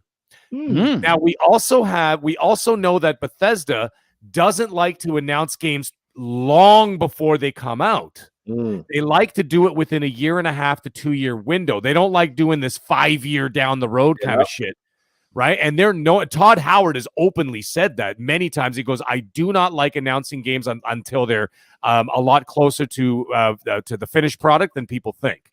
So I think that it may come out in the fall of 2022. And that would make a lot of sense to battle whatever is coming out for the PS5 at that point. I still think that God of War is going to be. I mean, if God of War does not get delayed, then it's exactly what I thought it was. It's going to be like a Miles Morales add-on to finish off the story of the first one, and it was basically like an abandoned DLC that's been remade. If it comes out this year, because a 3-year turnaround, I don't see it, especially if you're building like a 60 to 80-hour game. Anyways, that's besides the point. The point is, I'm thinking it's going to come out fall 2022. Anybody, as like I said again, for the exclusivity, I think it's actually important that Microsoft keeps it exclusive, and it's something that I talked about on Boom's show just the other night. It's about Microsoft having a problem with identity, regardless of the fact that they got Halo, Gears, Forza, which of course a lot of people, it's the butt end of their jokes, right? Halo, Gears, Forza, Halo, Gears, Forza. Well, besides that, now that they bought Bethesda for a reason. They didn't buy them for shit and giggles or for a few laughs. They bought them for an identity. And Phil said it himself. I want to be the Western RPG powerhouse. Okay? And the other thing, Noof said it earlier, which we, of course, talked about pre-show again. They've given you, just because, let's say it doesn't come out for the PS5. Okay? They're giving you every opportunity to be able to play it. For all the people that claim they have these, $4,000, $5,000 PCs, guess what? You could play it on that. Okay, so you could play it on PC. You could play it on Xbox Series X. You could play it on Xbox Series S. You could play it on your phone. You could play it on your tablet, and very soon you'll be able to play it on all Samsung smart TVs. What the fuck else do you want? They've given you 7 options. That's like a vegetarian walking in the restaurant and they're going, oh, what can I eat? And they're like, well, here's 7 options. Oh, well, I don't want that. There's 7 options. Start eating cows. I don't know. What am I supposed to tell you? The point is, they're giving you every opportunity. You don't even have to buy a goddamn console. Like, for example, there's another thing that pisses me off. I mean, it doesn't piss me off, but I mean, it's kind of out there. Okay. When I wanted to play God of War, I had to buy a PS4 to do it. Okay, because at that point, I didn't have the PS4 yet. I was kind of dragging my feet on it. Okay, that was a $600 investment in order to play one fucking game. I won't do it. Right? So this is what I'm saying. They closed the door, but I mean, I was able to afford it, so I was fine. But and of course, I enjoyed many of the other Sony games later on, Last of Us 2 and everything else, which are great games, whatever. Anyway, the point is, I had to pay $600 to jump into that ecosystem to buy the console, 600 Canadian, to buy the console and to buy the $80 game. Okay, that was for one experience. And then, of course, I got more out of it after. You don't have to do that anymore. All you have to do is have an Xbox controller and then pay 1 month of Game Pass or whatever the hell you want to do. Okay, you're talking $85 to jump into their ecosystem and play that game. It's not going to take you longer than a month to play it. It's not The Witcher 3. Okay, it's going to be an action adventure, maybe like Uncharted, maybe a little bit more involved. Who knows? We don't know. We don't know anything about it. But the point is, you could do it for under $100. So there shouldn't be any crying and boo-hoo if that's a problem. Then you know what the thing is? For the same price as a game, you can invest in the Xbox ecosystem. So go, you know what I mean? So enough. Yeah. So you held back right there. You're either buying the $80 Xbox game itself, or you're basically going to buy a subscription to Game Pass and the controller. Yeah, or a controller, right? There you go. Game Pass, 1 month of Game Pass and a controller is the same price as a game. Yeah. Okay, so there it is. You've just bought the game, but now you've invested in the ecosystem, and maybe by that point they're going to be, because Bethesda's going to drop all their other games in there, especially their older catalog games and stuff like that. So Game Pass with Game Pass plus EA Play plus the rumors of what's it called? Their I can't think of them. Ubisoft, and of course the Bethesda games. You're talking 450, 500 games at that point at your disposal for $15. So it's not just going to be Indiana Jones that'll keep you there, right? So I think it's a fantastic opportunity for people to jump in that ecosystem and go, holy shit, look at all these games available. It's remarkable. So anyways, I'm excited. I'm super excited. I don't know where this game is going to go, but it better have the John Williams music. It sounded like it does. So, I mean, they better have it because Lucasfilm is involved, so it's their license. So thank God for that. As for Harrison, I don't see it happening. I think that he may do some voice work, maybe, if you pay him enough, because he could be a little grumpy sometimes. But the thing is, he's working on the new Indiana Jones movie. What would it take to do a morning of some voiceover work? Right. one morning, and then use his likeness, right? Right. But And obviously, the younger version of him. of course. Because Well, I actually, think they they did already confirm said it this takes game place was. in 1937. Yeah, it's supposed to be like Indiana Jones in his prime. So that's I good. see Harrison Ford finishing your sentence for you. Go, Go fuck yourself. Yeah. Marion, don't look at it. Anyways, I'm super excited for it. But here's another thing, interesting thing, and this ties into the last subject, the last topic we were talking about. They have to nail the Indiana Jones movie. Yeah. And it's important that they nail that final movie, because if they don't nail that final movie and then the game comes out, the game is going to lose all momentum. Yeah. It's going to, you know what I mean? It's going to deflate before it even comes out. But the thing is, it's James Mangold is making it. He's the guy who did Logan. Yeah. And I think he's going to approach this Indiana Jones in the same fashion as a man who's kind of past his prime and going on one last, jaunt, but he's not going to overdo it. I think it's going to be that kind of thing where, James Mangold, it's in good hands. But again, it's tied in, because if that movie doesn't do well, then the game, it's going to reflect on the game and vice versa, right? So this is a Sheila Booth swinging from vines. I'm cool. Yeah. Yeah. So, it's an interesting situation. I'm really curious to see where this goes, and I will be keeping a keen eye on this production. Well, I just got to say, happy birthday, Phil Spencer. And yes, on his birthday, Todd Howard and Bethesda gives us all this bomb, this absolute gift, this out of the nowhere. No one heard anything about this. Just bam. And, it's making me think a Tomb Raider game with an Indiana Jones coat of paint on it. Instant hype, sounds really cool, and it's literally got instant hype around it. You got port beggars all over the place. You got people jealous and hating Xbox again because they don't, we don't even know if it's where it's going, but people are just hating Xbox because of it, because it's a possibility.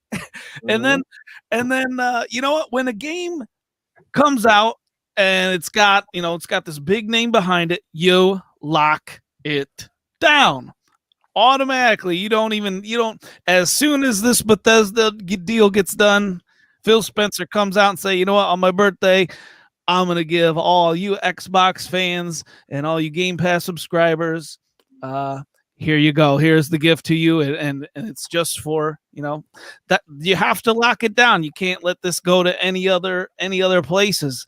And I was listening to Boom's show earlier today, and they were talking about, they were talking about how, they didn't, there's a lot that we don't know. Maybe there were some deal signs about how it had to be third party.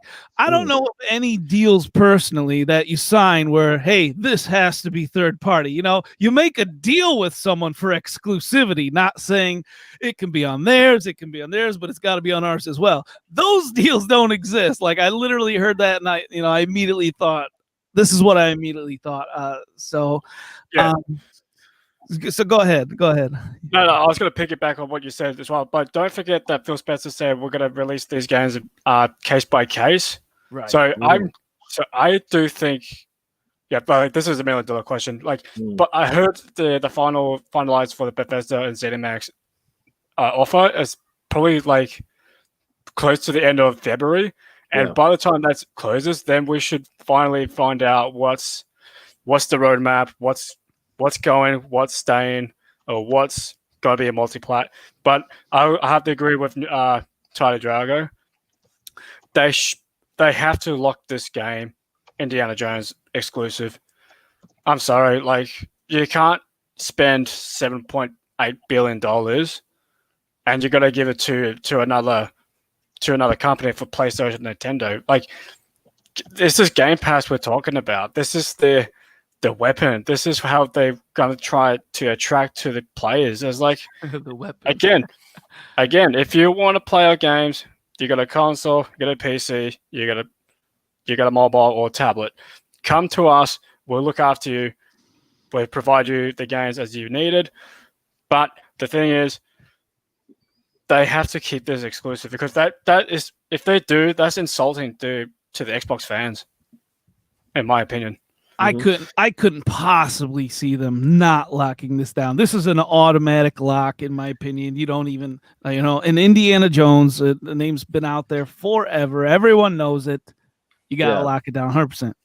But the other thing too, this is a category for a genre that Microsoft has been missing. It's like an action/adventure Tomb Raider-esque Uncharted title that they do not have. So this is a good opportunity. And for machine games, I'm a big fan of machine games. I love what they put out with the Wolfenstein series, except for Youngblood. That's just distasteful. Even though I finished it, but it's distasteful.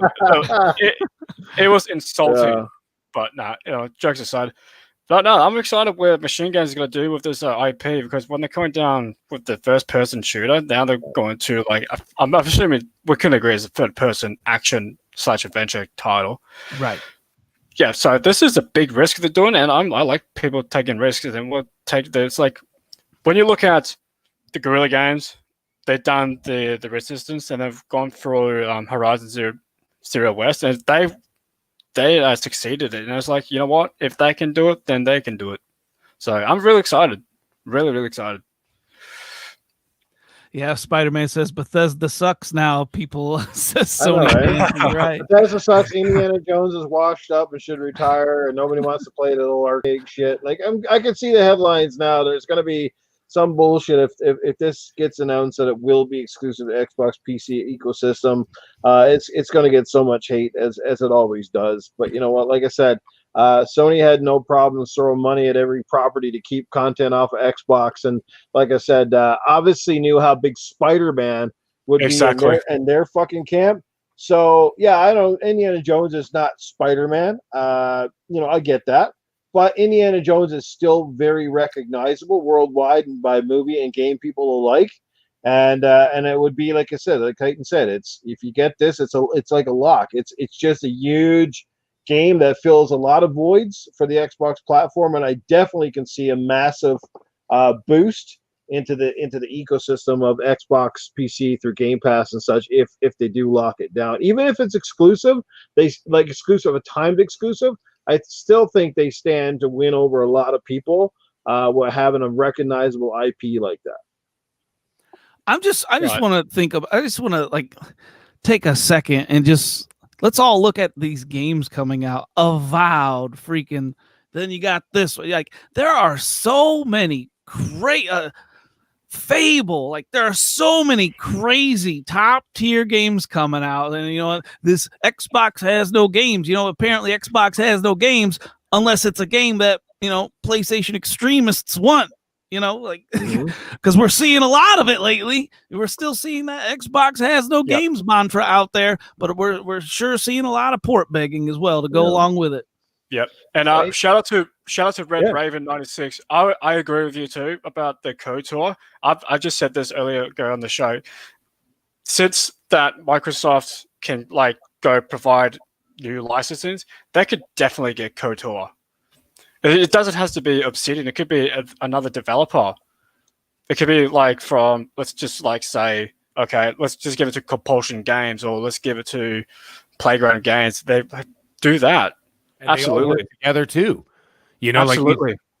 Phil has talked about that many times, where he's saying that he wants to have the teams working with each other so that they could use each other's assets. They can use their creative skills, their creative minds to be able to come together and have different teams working on a project together. So what would stop, let's say, like you said, I know Compulsion's working on a game right now, and from what I'm hearing, a lot of people are really excited about what they got coming up.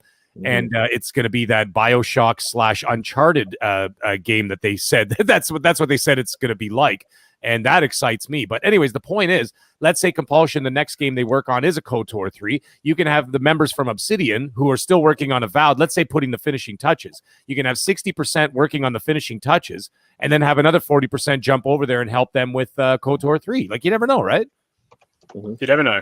Got to get them beats. Well, the guys at Obsidian said they would be interested in doing a KOTOR. They did say that. They just said we don't have the rights to the property kind of deal. So now with this Lucasfilm restructuring and EA's deal soon expiring, the chances that it at least could happen, there is a possibility. We don't know, but we can say it's a possibility, right? If the demand is there and they're able to free up enough resources to do it, and the deal is in place, I definitely can see it happening. It would be huge, that's for sure. I need to ask around and see who exactly, come 2023 when EA loses this deal, what is going to happen to that license? Who will have it at then? Who will have the rights to it? Will it be kind of up for bid? I don't know how that works at all. Do you guys remember that apparently Jez Corden, shout out to Jez Corden rundown for the Xbox 2 podcast. Apparently that Phil Spencer's been going around asking publishers to borrow one of your IPs to Game Pass. So that could be a hint. We're going to see Ubisoft, or we're going to see Bandai Namco, who blah blah blah blah blah. The thing is they want to come out swinging. They can't drop the ball at this stage. They can't. They have to keep the train moving. Do you guys remember when he said that he wanted a AAA game to release once per quarter every year? Yeah, that was Matt Booty, I think, said that. Yeah. It's starting that was a crazy thing to say once upon a time, but now it's wow. I'm telling you, man. Possible. I'm telling you, by the time the Bethesda signings is done, it's going to be nothing but games. Because I think they're going to have the Xbox show, I think maybe in June or July.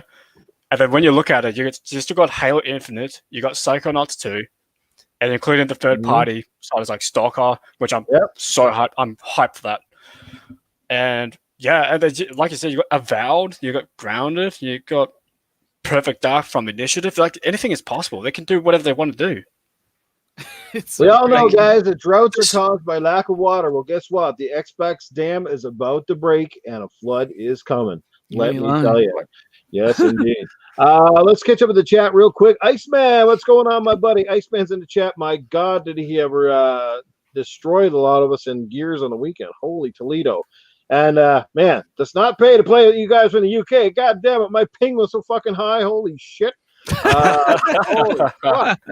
But I managed to hold my own, but I could definitely tell I was suffering because it was taking me way more shots than normal to drop any of them. I was like, man, this is getting ridiculous.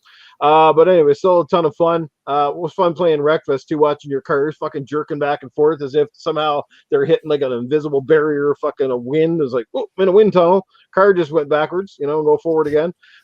Crazy stuff. But anyway, let's get fun speculation. What's up? We got Cybergunter's here. What's up? Pong Soul hanging out with us. Who just came in? Someone that was supposed to come in earlier, but they're a bit late. Spooky Sprocket. What's going on, Spooky? Welcome, buddy. Thanks for being. And even if you're late, you're always great, man. Thanks for that. Appreciate you being here. DJ Birdo is in the house. He drops $5 as he comes in. Boom, boom, kaboom, with a bunch of explosions. Yes, it's a hot pool already, a hot topic indeed. But I think we can safely say we've all had some great points on this, and it is what it is. Until we know more, it's hard to know. I just heard a that's audible fart. 507 in the house. What's going on, audible fart? Thanks for being there. I love it when Audible Fart and Dr. Dingle on here. It always makes me laugh. It's great shit. Dreadpool is in the house. What's up, my brother Dread? Glad you can make it, Dread. I hope you're doing well, sir. Well, now it is that time of the night, guys. You know what it is. It is time for Ask Ernie. So if you got a question, you guys in the chat, get them ready. We'll let the panel go around first. Maybe we'll let our guest, if he has a question for Ernie. And anything at all, DBlackRaven? Question. How's your sex life, Ernie? That was a great question. Everybody wants to know what the hell I'm doing when the lights go out.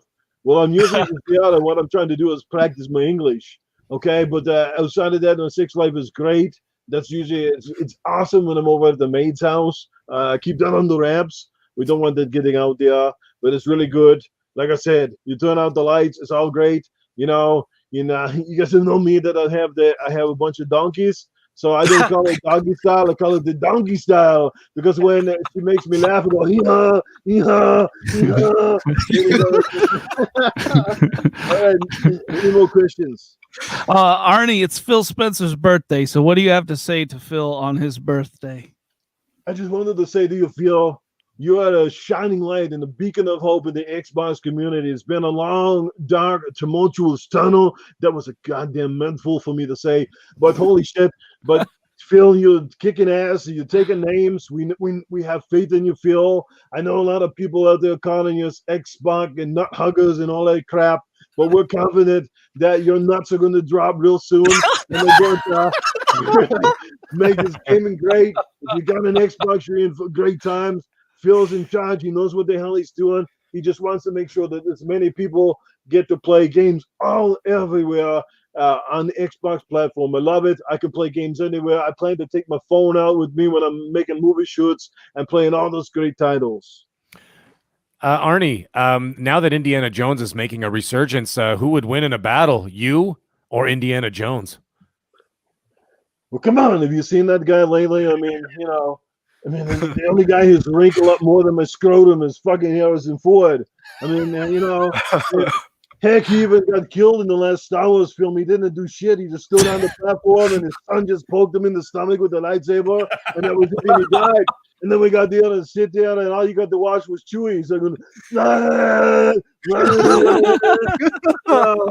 what the hell was that? But the hope that the next Indiana Jones game or the movie is going to be great. This new game coming is fantastic. But I mean, my God, you got to start getting into the gym, Harrison. You're starting to look wrinkly, man. Come on, you little girly man, get out there, pump up some weights. I mean, Stallone is still kicking it over there. Stallone got veins on top of veins. He's been pumping iron so much, and he looks great. But you got to get out there. You can do it, and make sure that Shia LaBeouf, little piss ass, that he stays clear of your movies. I don't like him at all. He's a dork. He's an idiot. I don't like him. Keep him clear. Keep it clear. The force is strong with you. It's not the force is strong. I just had a bowl of beans. All right. Anyone in the chat? Anybody want to read out some questions from the chat? We'll take 2 or 3, and then we'll move on to the next topic. All right, there's 72 people watching. Hit that like button. Let's go. Dr. Dingala said, hey, Arnold, what does the maid clean first? She cleans my asshole. Because I don't like to reach over to clean my ass. But after sex, I like to go in and drop down on the toilet and release a giant bomb. And I say, come on in here now and you clean my ass. Long Soul says, Arnie, when are you going to start broadcasting esports full time? Your coverage of Gears last weekend was incredible. I know it was great, and the guys were kicking ass. Iceman was kicking everybody's ass and taking names. Now we know he's Ice because he's cooler and he gets the job done. He's so slick. He just melts in and out and he just kills everybody. Punk Soul was there. He was kicking ass as well. It was great. All sorts of guys like Mr. Tushy. I just wanted to go around and shoot Mr. Tushy in that game because of his name. I've already watched the last Tushy, and it was great. It was awesome. The guys had a lot of fun, and I had fun narrating it. And who else was playing? Mav was there, fun speculation, and he had his wife playing with him as well. I don't know if she was playing with him or the controller because he couldn't fucking shoot. Oh, no. So, there you go. Oh, fantastic. Last question. One more. Gander Lad, they made the slip with them to have a son with Arnie. Gandor. Gandor. Is that a question or is that a statement? Oh my God. What's this? Cyber Gunter. Hey, Arnie, will you be appearing on Xbox as an exclusive item? Of course, I'm always willing to be an exclusive item. If Phil Spencer wants to come over and sit down with a cup of tea, and we'll talk to the donkeys and see what they got to say. Maybe we'll come up with something and you put me in one of the games. I'm always open. I mean, heck, Xbox has had The Rock out there. Like back in the early days, he come out and introduce the system. Why not bring me out there, the original? Come out there in my Terminator get up and you hear the dun dun dun dun dun. We're going to kick your ass. Dun, dun, dun, dun, dun.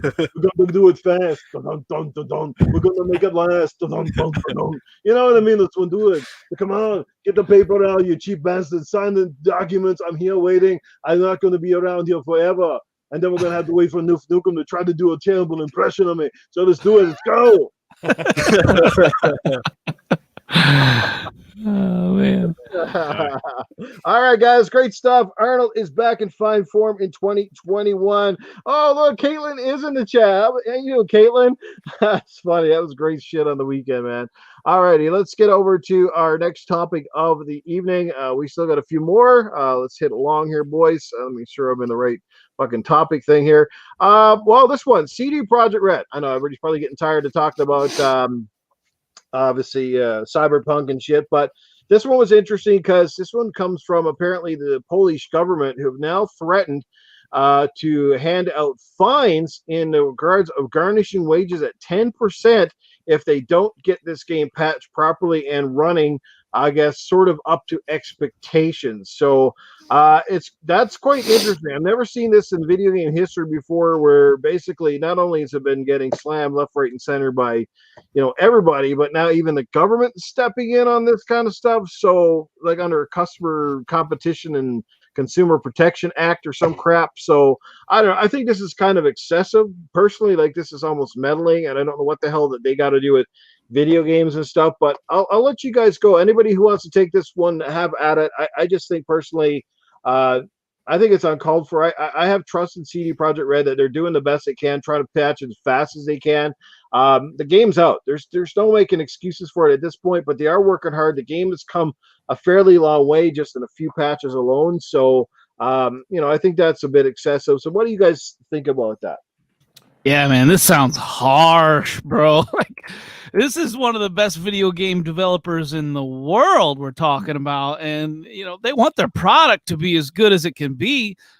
Is it? But like, let's take a look at the times we're in. It's not exactly perfect scenario to develop the perfect game. Look at their history. They have a history of developing fantastic games. Where are these guys at when like EA puts out terrible trash time after time after time, until they get respawned, what about that wrestling game? Like, 2K, yeah. Wow. Like, I'm still seeing people record clips and put it on Twitter about like the ridiculous physics and things that happen in that game on a consistent basis. I mean, that game was unplayable at the beginning. It was so ridiculous and so many glitches and just broken in general.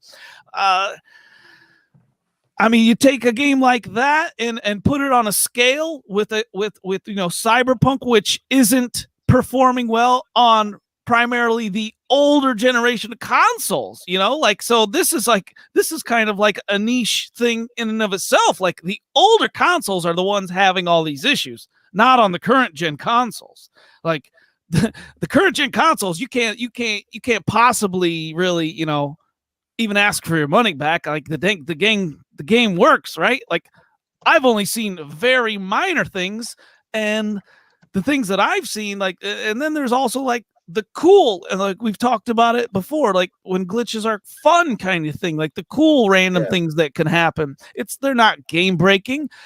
If this is the way things are going, there's going to be a lot of lawsuits and stuff going on. There's going to be a lot of court appearances by a lot of video game companies if this is the way this is going, and this is just not the way. This is not the way. There you go. Who else wants to jump in? I'll jump in with this one. Yeah, this one's a very controversial story for CD Projekt Red. And the thing is, I had a agree with Titan Drago with this one again. Like, you have these other publishers selling up half-assed games that's broken, and then you have glitches and bugs and crashes, but nothing as bad as Cyberpunk 2077. But the thing, I haven't played it yet. I've still got the game with me. I'm kind of waiting for the next gen patch. So I don't know when it's going to happen. But The Witcher 3, I spent probably nearly 900 hours on that game. 900 hours. I've done a few playthroughs for the game, and they released the game with bugs and glitches, and they came back strong. It was like a real actual polished title, and that's, for me, The Witcher 3 is still my game of the generation. I adored that one so much, and I think I think they've just been so harsh with CD Projekt Red. Like the problem is that if they does another delay, you've seen all these people on Twitter cracking the shits. Excuse my language, and they're just like, there's another delay. I've got to cancel my order. This is ridiculous. You're blah blah blah blah blah. It's like, would you rather have like a finished game than a rushed title? I don't think people understand. I understand that it's a pandemic happening, and people's working at homes. I think just I don't know. All I can say is like I would rather have a finished game that is polished and not in a rushed title. That's all I'm gonna say. Really, it's not a good look for sure.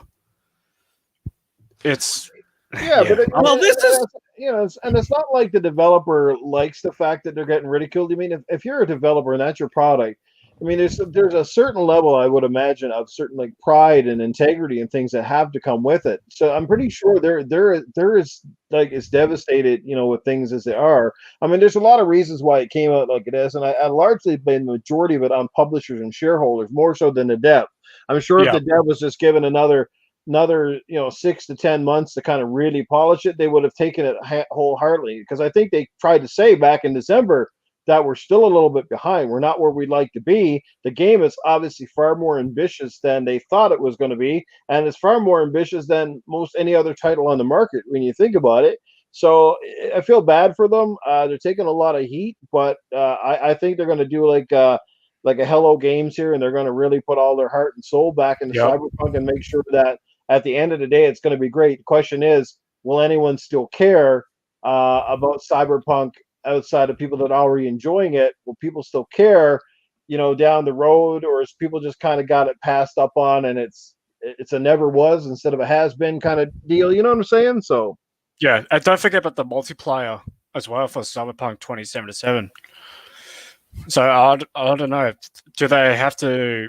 Okay, let's not focus on multiplayer. Let's just focus on the main game itself and just get it. Let's just get it fixed. Let's just get it fixed.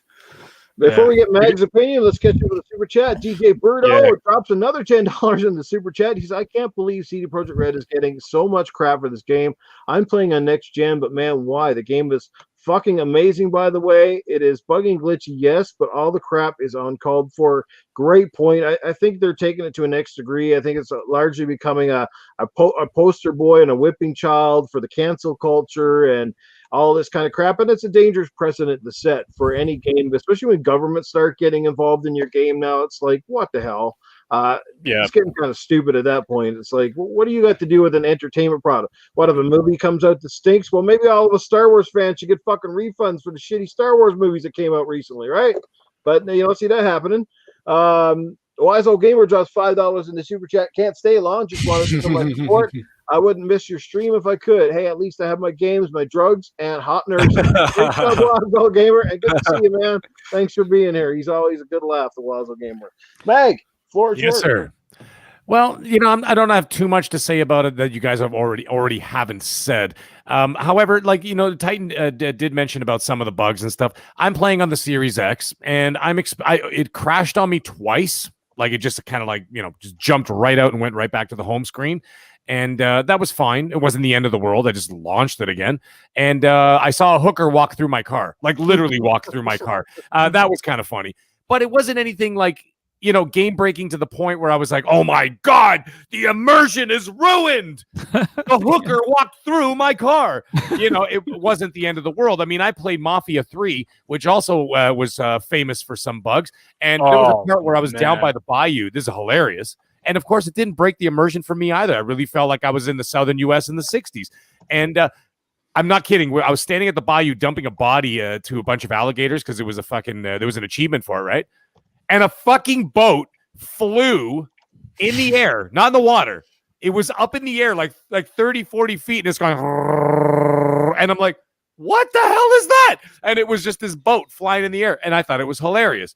it didn't break the experience for me. So, I mean, I think what's happening, Noof, you touched on it too.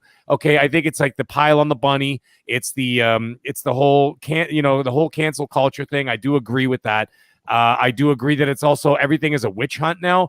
And I also believe that I think a lot of it has to do with the fact that this game was extremely hyped up, I think, by not just CD Projekt Red, but I mean, it was hyped up by the fans more than anything else. And when you do that, there's a dangerous precedent. And the dangerous precedent is that you start to have unrealistic expectations of what you're going to get.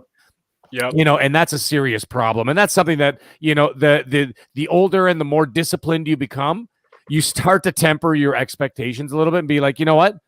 I'm not going to jump on this bandwagon too much. Let's just hope that the game is good and just leave it at that. Like, don't overhype yourself, But, however, that being said, I'm playing the game. Like I said, I'm only 37 hours in. And the thing is, it's unbelievable. The immersion is incredible. When I start playing, I could play 4 or 5 hours and not even realize what the fuck just happened with the time. And the thing is, you can go almost anywhere. You can discover underground clubs. Like, you're like, oh, what's this door in this alley? And then you open the door and there's a whole underground nightclub going on. And like, it really feels like you're living in this city. And I think they've done a magnificent job with that. Another thing, I think another reason why the people are really jumping all over it is because we are in the middle of a pandemic. And a lot of people, okay, not me, but a lot of people are sitting at home, not working, got nothing to do, and they're frustrated and waiting because they got nothing going on. And I think that I think they just I think the pandemic magnified the situation, tenfold. And I think that was another reason why I think there was so much focus on it, because I guarantee you, if there wasn't a pandemic out there and everybody was working the regular jobs and doing what they got to do and whatever, just going on with their regular busy lives, people wouldn't be spending so much time with this game under a microscope. I think that they would have just maybe let things slide a little bit and say, yeah, they'll patch it up when it comes down to it. As for the behind-the-scenes drama, I'm not really going to get into that because I don't know what's going on behind the scenes. You hear one story here about the investors. You hear another story from the developer saying we were pressured to do this. We were pressured to release it, this and that, whatever. Right? And I get all of it. Right? So I think that with the government stepping in there, I think this more has to do with the investment side of it, as opposed to the actual performance of the game itself. Right. I don't think the Polish government's sitting there going, well, the hooker walked through a car, we're going to have to jump in here. I think it had more to do with the investor side of it and what they had promised the investors. So that you're going to have to lay that on the heads of the upper management of CD Projekt Red and, of course, the investors circle. Well, okay? But as for the devs, I don't think they're involved. Well, let's not forget, this is one of the 2 games that any of us could ever name that ungolded itself to make itself even better before they released it, right? Right. So let's let's use some common sense here. Let's take a look at the absolute mosh pit of assets within view when you're playing this game, right? I mean, like you said, like the crap's literally happening everywhere, from tons of NPCs. Everyone's having different conversations, right? Every 5 feet, you hear a different conversation. Yeah. Commercial. It's very ambitious. Yeah. Games it literally feels like a living city. Yeah. Like when you play Grand Theft Auto, even Grand Theft Auto, which, magnificent series, obviously.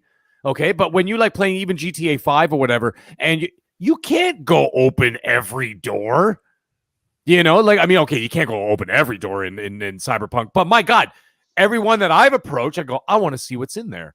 And it opens. And imagine my surprise every time when the door opens. I go, really? I could go in here? And I go in there and I discover God knows what, like a coffee shop. Okay. Or like a 50s style diner. And I just walk around and I look around. I go, this is unbelievable. Like how many things, or all the different boroughs and all the different areas of the city. Like all of a sudden you get to the slums and then you can find basically like a slummy part of like, what the hell is it called? Night City? Night City. Yeah. You find a slummy part of Night City. That, for another developer, that area of the slums would be a whole game. Right. Not just a side thought, right? And like you look at that, you go, you could base a whole game just in this area, and that would be a big enough game to turn that into a 25, 30-hour campaign somehow. You know what I mean? And you look at it and like, this is just a side thought. So you could see the ambition is there. The game is plays great. It looks great. And I'm not having any issues with it. So I think it's just, like I said, it's just over exaggeration. Yeah, and as games push the limits like this one is, you got to be empathetic. Let's take a look at the good side of things. Let's give them props for creating this game during a pandemic on all these different consoles and PCs. And I'm just saying, let's just give them some props for F's sake, man. Let's stop crying about everything. Yeah. Like Give them some props for children. letting you create your own character. I mean, fuck, my character's better looking than me. I got a bigger dick than me, and I'm after going on the hook for a couple hours in. So I say that's pretty damn good. There you go.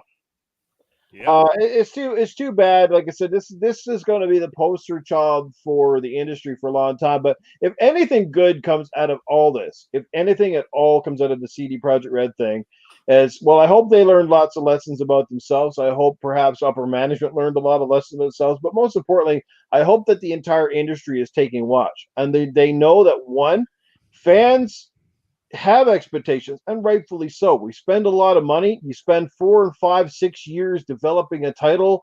You expect it to have reach a certain level of expectation.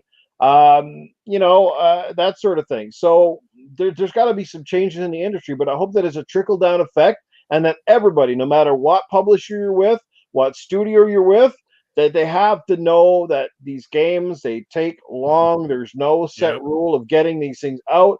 And either you give them the time that they need and the resources they need to make the game everything they can be, or get off their dick. It's simple as that. Like, I mean, yeah, they got to have goals. They got to have certain standards, and they obviously, like, deadlines still have to matter, because people like with the generations taking. Again, it's like we said about the Star Wars games earlier. This is the reason why they want to make more games, because you can't make a lot of money on a game if you're only making one game every 5 years. Like, you got to expect that game comes out and it's got to be a big hit. Now, there's very few companies in the industry that have a phenomenon like, say, GTA, for example. GTA 5, still a top grossing game, but they're an anomaly. They're not the rule. They're not the game. You know what I mean? Nobody else's games outside of those guys are constantly in the top 10. Fucking 7 years after the game initially launched on previous platforms, no less, and they're still a top seller. But they're the anomaly. So, Rockstar takes their damn good time, and you know what? Their games come out relatively polished, and rightfully so. So they have to take a lesson from that, and everybody needs to follow suit, and just know that fans deserve a great product, especially when you don't put out a lot of products to begin with. When you set lofty expectations, I mean, I don't feel great for the studio making the next God of War, and I'll tell you why, because the expectation bar has been raised even further now. So they have a lot of pressure, and this list goes on. So hopefully they learned a lot of lessons from this and move forward and in the right way. And the most probably is get more people to test this stuff if needs be. Maybe that's what these game companies got to start doing.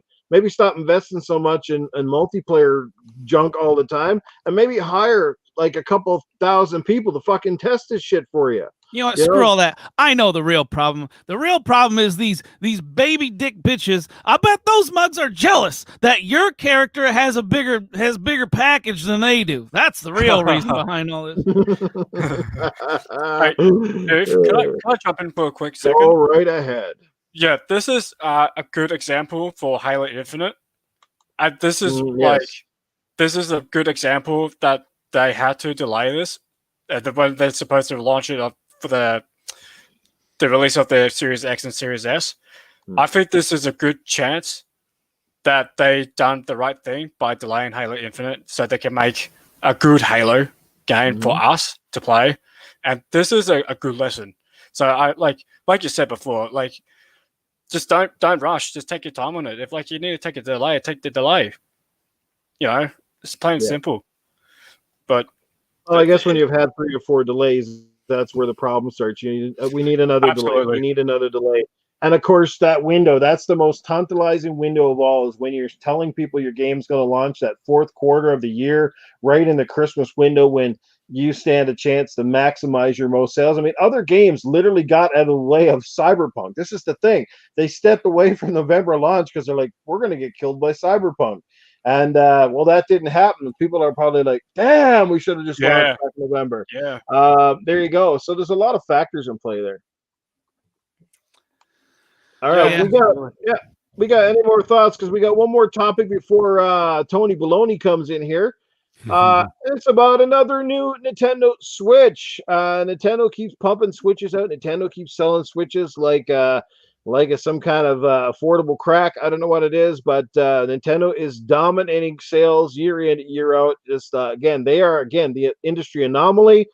Look, they make great games, but it is what it is. We all know the Switch is definitely, while it has some perks, it's definitely lacking in the hardware department, and games are, starting to show more than ever. Ports are starting to struggle mightily on the Switch because it just can't handle the resolution and the frame rates. Some people have just learned to put up with it, but that's the funny thing with the Switch. Everybody just kind of goes, well, it's on the Switch. But if anything runs, 2 megapixels off or drops 2 frames on a Series X, the whole world it's coming down, and there's 50 articles. Oh, that game it's 5 frames less on the Series X for like 3 seconds, and they'll make big articles on it and all this shit. And but anyway, I'm getting off topic. But Nintendo has a special edition Mario Nintendo Switch console, which kind of figured, because this is about the 35th anniversary of the Mario franchise. We saw the Mario collection. They got a new Mario game coming out. Well, it's kind of a remake of the one that was on was it on the Nintendo 3DS? Wasn't it? I think it was. What was it? Mario World. Mario World 3D? Yeah. So the 3DS. Yeah, the 3DS. So they have another version of that coming out, I guess, updated for the Switch with a few things and a new level and stuff. But this console looks pretty cool. The dock in the console itself is red. The controller is red and blue, kind of looks like Mario's suspenders, and it comes with the custom carry case, which I think is cool. So if you haven't picked up a Switch yet and you're looking to get one, this might be a nice little addition to get. I don't know if it comes with the pack-in game or not, but it definitely looks pretty cool. But outside of just your thoughts on that console itself, what do you guys think that Nintendo needs to do? Because at some point in time, look, the gig has got to be up. Nintendo's going to lose some relevancy here soon. We heard rumors of a Switch Pro. So what do they need in your books to kind of, if you're not on the board with the Switch yet, what do you think they're going to have to do to get you on board with one, and those sorts of things? I think Nintendo, like I said, they've gotten away with things, but I'm not sure how long they're going to keep getting away with things. The stick drifts. That is the biggest problem, because I've brought about 2 Nintendo drifts. Yeah, I brought 2 Nintendo. That's your biggest problem. You're killing. Stick drift. No, man, they got so far to go. I'm gonna let them have it. I'm gonna let Nintendo have it. You know why? Because I love Nintendo. I grew up on Nintendo. It was my first console ever I played. So, I got a request. You know what? Since Xbox, let's just look at it. Xbox can make a Series S with an SSD, can do 1080p to like 1440p, a legit CPU, and sell it for $300. Why can't Nintendo, move past cardboard and meet us kind of halfway or something, right? Talking about stick drifts, you're killing me. Yeah, fix that too, but damn, let's advance in times. That's what I want. Yeah. Give me something else, man. Other than Fun speculation. Did brought up a good point. Nintendo needs a freaking console. Yeah, they need a legitimate console, because, like somebody said the other night, like, if you really look at the Switch isn't so much of a console as it really is a fucking tablet. It's it's like some old archaic technology we've been playing with, like cheap end tablets for years. It just happens to have a dock you stick into the TV, and that's as close as you get to a console. The Wii U was an actual console with a really weird controller that wasn't completely utilized. But I think they got to come up with something. Anyway, anyone else take the floor before I weigh in? Keep going. Meg?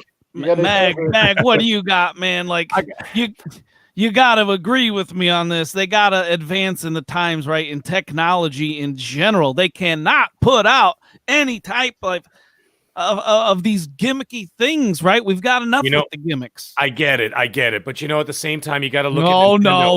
Let's move on. I don't even want to hear it. No. Hold on a second. I am not going to defend Nintendo, because I feel that Nintendo, I really honestly believe, and some people are going to hate this. Oh my God. Is it Cerebral Paul in the chat? No. It was, never mind. It's Anime Heaven. Thank God he's not listening. That guy would crucify me. He's the Nintendo guy. Listen. The thing with Nintendo is that Nintendo, at least I think they view themselves as a toy company. I really do.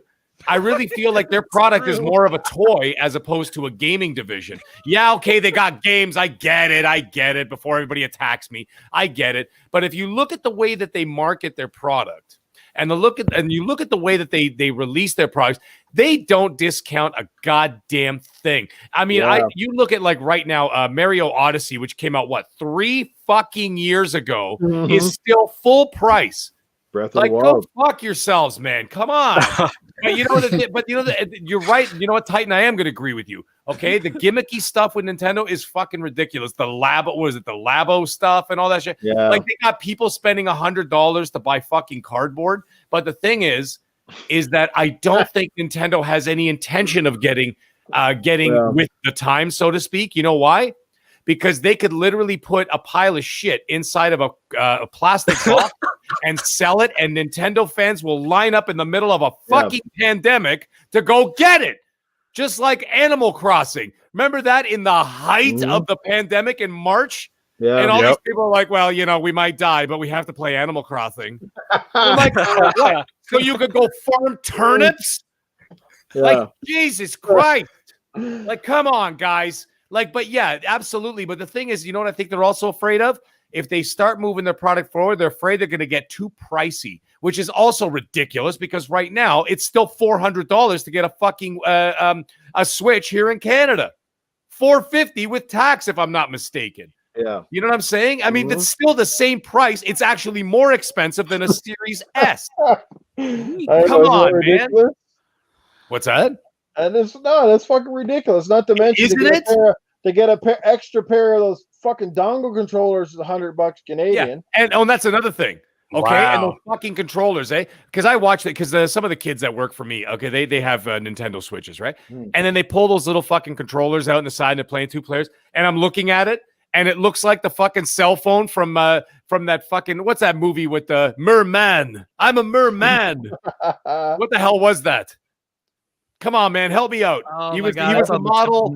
It's on the tip of my tongue. Elbow? No. Someone in the chat. We'll come back to it. Yeah, someone in the chat will get it. Yeah, Zoolander. Okay, you remember the cell phone from Zoolander? It was like the size of a Tic Tac, and he pulled it out. And he's like, "Hello." That's like the size of the controller. I'm like, who's fucking playing these Oompa Loompas? Like, come on, man. Like, Jesus Christ, make some control. And then, of course, they do release a controller, and then they charge more than a PlayStation controller and an Xbox controller. If you want to get that, what is it, like that Pro controller or whatever? And like I said, these are unpopular thoughts. I know some people are going to be not happy with what I'm saying right now, but you know what? I don't like Nintendo's practices. I don't like it. And the thing is, like, for example, maybe I feel a little bit pissy pants about it because I want my kids to have a Switch because I'd love for them to play the Mario games and this and that because that's right up their alley, right? My kids are young. They're both under 10. Okay, so they would love it. But I'm not spending $550 to buy a Switch and one game. And it's not a game that I'm going to play. I'm not interested. I see what Mario Galaxy is. It's a really, really nice version of Mario 64. Okay, so I'm not going to spend $550 to do that. So, I mean, I'd rather spend that $550, $600, $700, whatever, to play what I want to play because then I'm invested in the ecosystem. I'm not spending that on my kids. And a lot of kids that I know that my kids in my son's class and my daughter's class, they have Switches, but they have no other consoles in the house and their parents aren't gamers, right? So that's the only investment, and I get that. So, like the fact that I've got 4, 5 next-gen consoles, okay, but the whole family is invested in that. Yeah. If I got a Switch, the only people going to be invested in that are my kids. I'm not interested in any of that nonsense. But I do believe, long story longer, I do believe that they need to start pushing that product forward. But the thing is, they don't have to because their fan base will eat it up no matter what. Well, not only the hardware, but the online, the party chat, the multiplayer, actual gamer tags. Awful.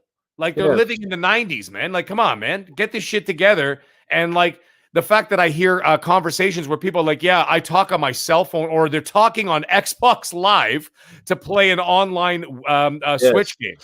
Yeah, but you're still paying money for Switch. You pay $20, I think it is in Canadian, or $25. I don't know, $20 American.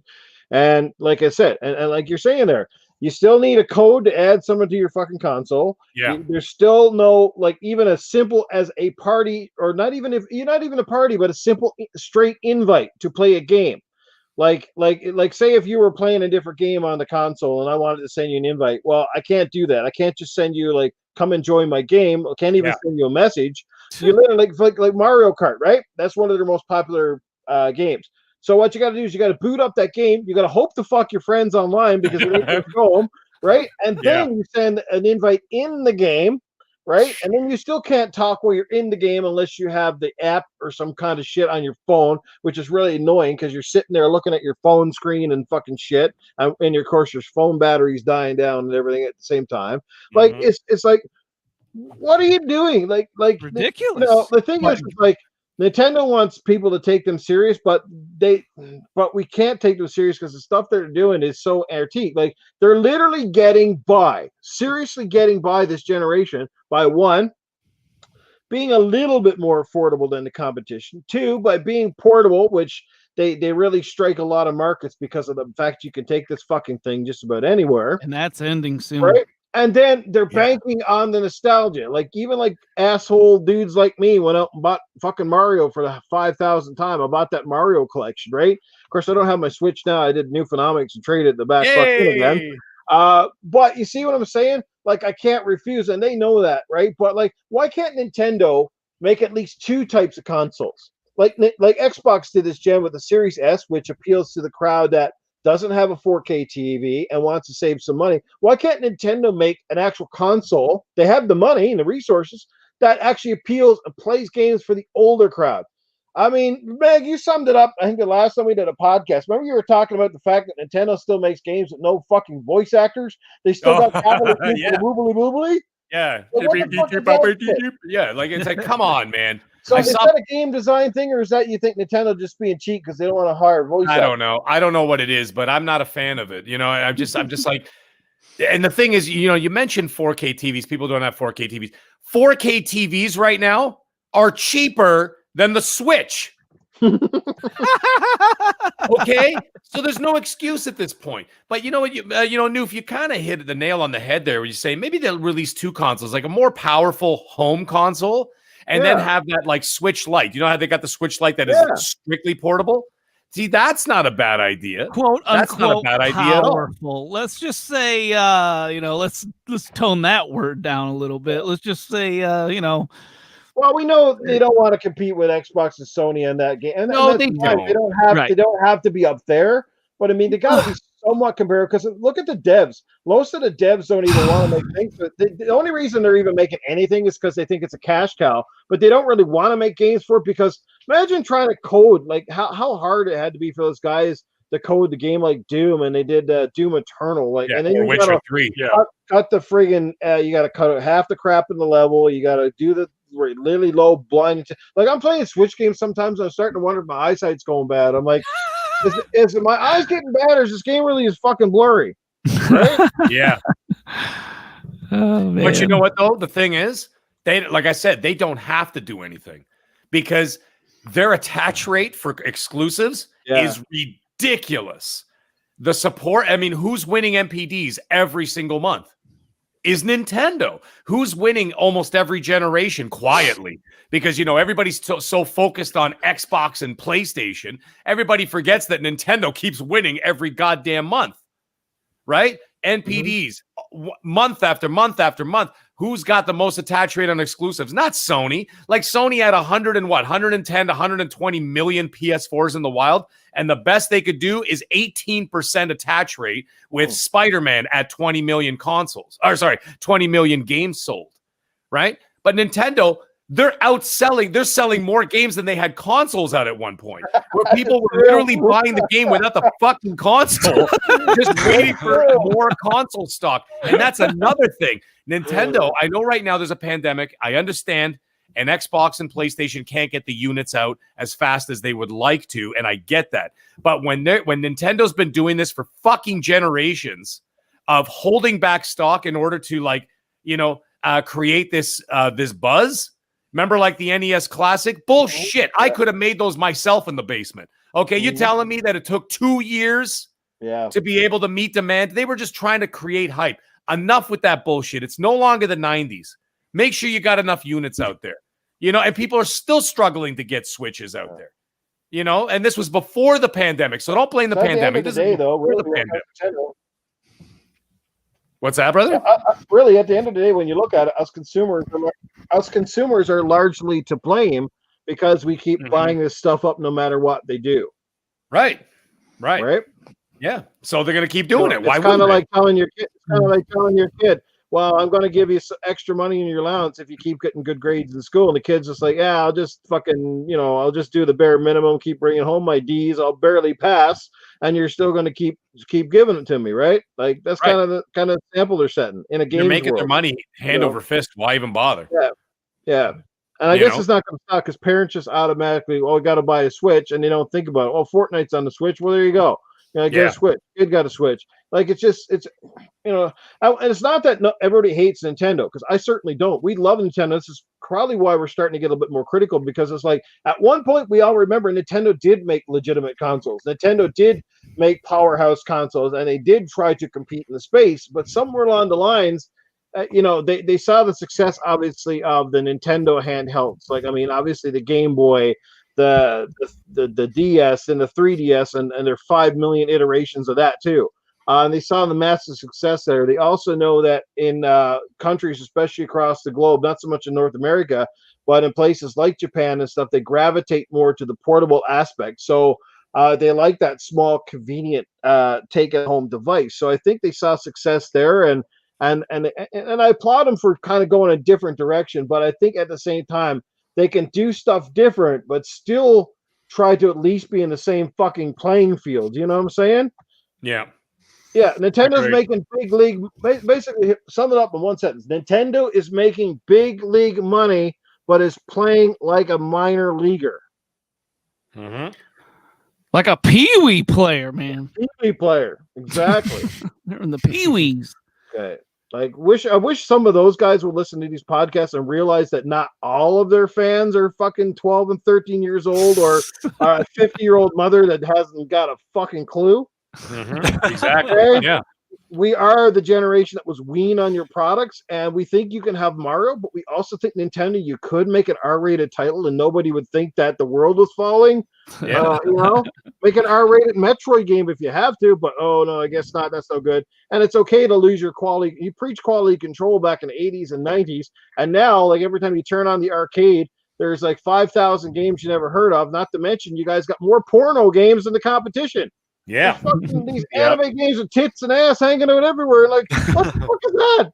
But Nintendo's worried about what? An adult talking to a kid if you fucking make the online a bit more than fucking phone. What the fuck is that shit? Come on, man.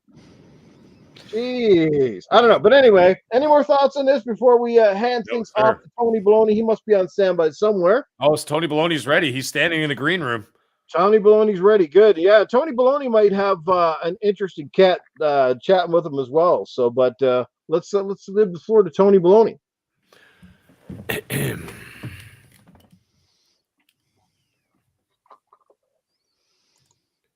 Let me tell you something, scumbags. I'm back. It's 2021, and I'm ready to go here. And I think I got a friend of mine. I'm bringing him in. I just want to have a talk with Freddie Finger. What's going on, Freddie? Are you here tonight? Oh, I think Freddie left. Well, I guess what? I guess I'll have to talk on my own. But guess what? Tony Baloney is here, and I got something to say. Let me tell you something. Tony's Baloney of the Week has got to go to none other than, once again, Titan Drago. Because you know what? We were supposed to have a little bit of meeting earlier this week. And what do I hear? We had a chat earlier today. And what is he got? I'm playing Smite. Who the fuck plays Smite? Are you crazy? Let me tell you something. I'm just gonna, before I even get going on this whole subject, I got to tell you something else. DBlackRaven, it's nice to see you, buddy. And you know what? He's from the land down under. And speaking of down under, you know what else should be down under? Smite. It should be underground, in the grave. Put it in a coffin, put dirt on top of it, and get rid of it. That is Tony's Baloney of the Week. Now, however, as you actually see, we got our friend here, Freddie Finger. Freddie Finger's in the house. Freddie, you got something to say, buddy? Yeah, Johnny Bloody, Freddie Finger here. Now, Freddie, Tony, how you doing, man? Like, we're from the same fucking community, you know what I'm saying? But, man, like, I've been watching you do your job out here, son, and let me tell you, we gonna have some discussions up in this podcast. Well, let me tell you something, Freddie. We got something coming next week. And what I want everybody in the chat to do is you guys better start thinking about some questions because Tony Baloney's got a new segment and it's going to be called Dating Advice from Tony Baloney. You better believe it. And I got the best dating advice in the entire world because you know what? I lay more chicks than Mother Goose, okay? So there's no problem over here. So don't worry about it. The pink champagne works like a charm. Now, anyways, speaking of something else, I happen to notice here that we've got a panel, okay? Oh, where's the camera? There's the camera. Oh, hey, Tony Baloney's had too much pink champagne. But as you can see, over on the left side, we got DBlackRaven. And if you look on the right side, we got D Big Douchebag. That's Titan Drago himself. That is correct. So anyways, hey, Joe Dunmore, I didn't see you in the chat tonight. Where are you? Where are you? I can't do a segment like this. But anyways, everybody, please tune in next week because you know what? We're going to have dating advice with Tony Baloney. So you better have your questions ready. And anyways, I'm going to have this pink champagne and I'm going to pass out in the gutter, which is where I belong. So everybody, have a great night. Happy 2021. And we will all see you next week. Oh, thank you, Tony. My goodness. Woo! Where did Noob keep disappearing? There he is. He's back. Noob's sitting out. Yo, the fucking guy, this Snoop Dogg, man, but that guy, let me tell you, man, he's a little bit rough on the buttons over here, but let me tell you, yeah, man, Joe Dunmore, man, you got it going on, son. You got it going on. Let me tell you. Yeah, Joe Dunmore wasn't in the chat tonight. I'm very disappointed. He's getting a DM immediately. Yeah, Tony Baloney, man, you are the bomb, man. Let me tell you, I've been watching you now for a couple of months, son. Let me tell you, it's very good, man. We from the same, like I said, we from the same background. And I can't wait to be talking to you. I heard you're gonna have some great stuff about sex advice in this kid. I could really use a little bit of advice about sex. Okay. Oh yeah. Oh, thank you, Freddie, for backing me up. You've always been in my corner. You've always been there since the beginning, especially those early days when I used to be a collector. Yeah, a collector for a laundromat. That is. All those quarters, man, they add up. But anyways, we will be back next week with Tony Baloney's dating advice. So, anyways, back to the middle-aged game guy. Get your stinky ass back on the mic. All right, thank you, Tony. Thank you very much. Man, Tony, you can't be taking out bad that I said it's all good. But I just want to know, son, did you what you do with the bodies? Did you put the bodies away last week? Because we knocked off a couple of guys in the back alley. Did you put their bodies away? Hey, Freddie, we already had our conversation. What's going on right now? You keep coming back to the mic. It's ridiculous. I'm in the green room. The pink champagne's getting warm. But yes, as to answer your question, the bodies are taken care of. Don't worry about it. And they're buried because, it's wintertime. So, they don't smell too much. So it's not too bad. But anyhow, Tony Baloney shall return next week. That's my tip for you guys. Make sure you put them in triple bags and you bury with 10 pounds of dog shit. Nobody ever fucking smell them. Freddy Finger, I've been around. You guys want more Freddy Finger? Let me tell you, I'll be here. Finger licking good, baby. That's how we go. Oh, great chick. Sorry about that. I had a little technical difficulty. Popped in and out there, all that good stuff. So it's all good. Great stuff, guys. Well, we come to the end of the show. We're actually 10 minutes past. We've had an amazing show tonight. It's a great topic. Glad that Titan could jump back in here and join us. Fire indeed. The chat has been absolutely nuts tonight. We had as many likes or more likes than we even had people watching, I think, at one point. Great stuff, man. We're like Nintendo. Yeah. Hey, what's going on? We got a new person. See, Stamp King X caught the live show. Thanks, Stamp King. Glad you could be here, man. Good stuff. Great show indeed. We're glad, guys. Like I said, first one to kick off. We welcome any ideas and stuff. I know Titan's going to be working on some stuff as well, so don't worry. We're going to be doing more giveaways throughout over the coming months. That is guaranteed. So make sure you keep showing up here so you stay in the loop. Make sure you're following all these cool cats on social media as well for all that good stuff. And to the person who's automatically going to watch this video tomorrow and call us corporate slaves and all that bullshit, well, big fingers up to you. We look forward to it. There's always one every week. The same bullshit. It's like, oh, man, come on. But anyway, let's let everybody get out of here. DBlackRaven, fantastic first performance on Gaming After Dark. You held your own like a dog with a bone. Came in kicking ass, smoking grass, all that good shit, and talking Game Pass. DJ Perdo drops one more super chat before we go. $2. Show was fire. Indeed. All right, so DBlackRaven, man, again, thanks for being here. This was your first, but definitely a lot last appearance on Gaming After Dark. We will have you back. and let everybody know where they can catch up with you. You've been a great supporter of us, and we thank you for that, my friend, and we're glad to have you here. So let people know, like I said, where they can find you. If you got any content, if you're just on social media, it's all good. Yeah, thank you so much for having me on today, Nif Nukem, Titan Drago, and Mag. I had an absolute blast on the Gaming After Dark podcast. It was a fiery show, and the chat, you guys were killing it. You're killing it today, and you can find me on social media, Twitter, DBlackRaven, and on Xbox, DBlackRaven. But also tomorrow we're going on Wimley Hood's show, Gaming Beyond the Box. You guys can catch me out there tomorrow, and I'll see you guys there. Thank you again, mate. Thank you. Thanks. When the hell, Blackraven, you come on this podcast and you talk about Nuf Nukem, Titan Drago, middle-aged game guy, and you don't even talk about Arnold and how awesome it was. It's the last time you're going to be on the show. The next time, if you're going to not thank Arnie, then you won't be here. I will send a Terminator over to your house, and he will kick your ass, and he'll put you in a chopper and ship you off to some weird place in the middle of the fucking nowhere. He's gonna send one of them old ass Terminators after you, though. Yeah, that's right. The fossil version.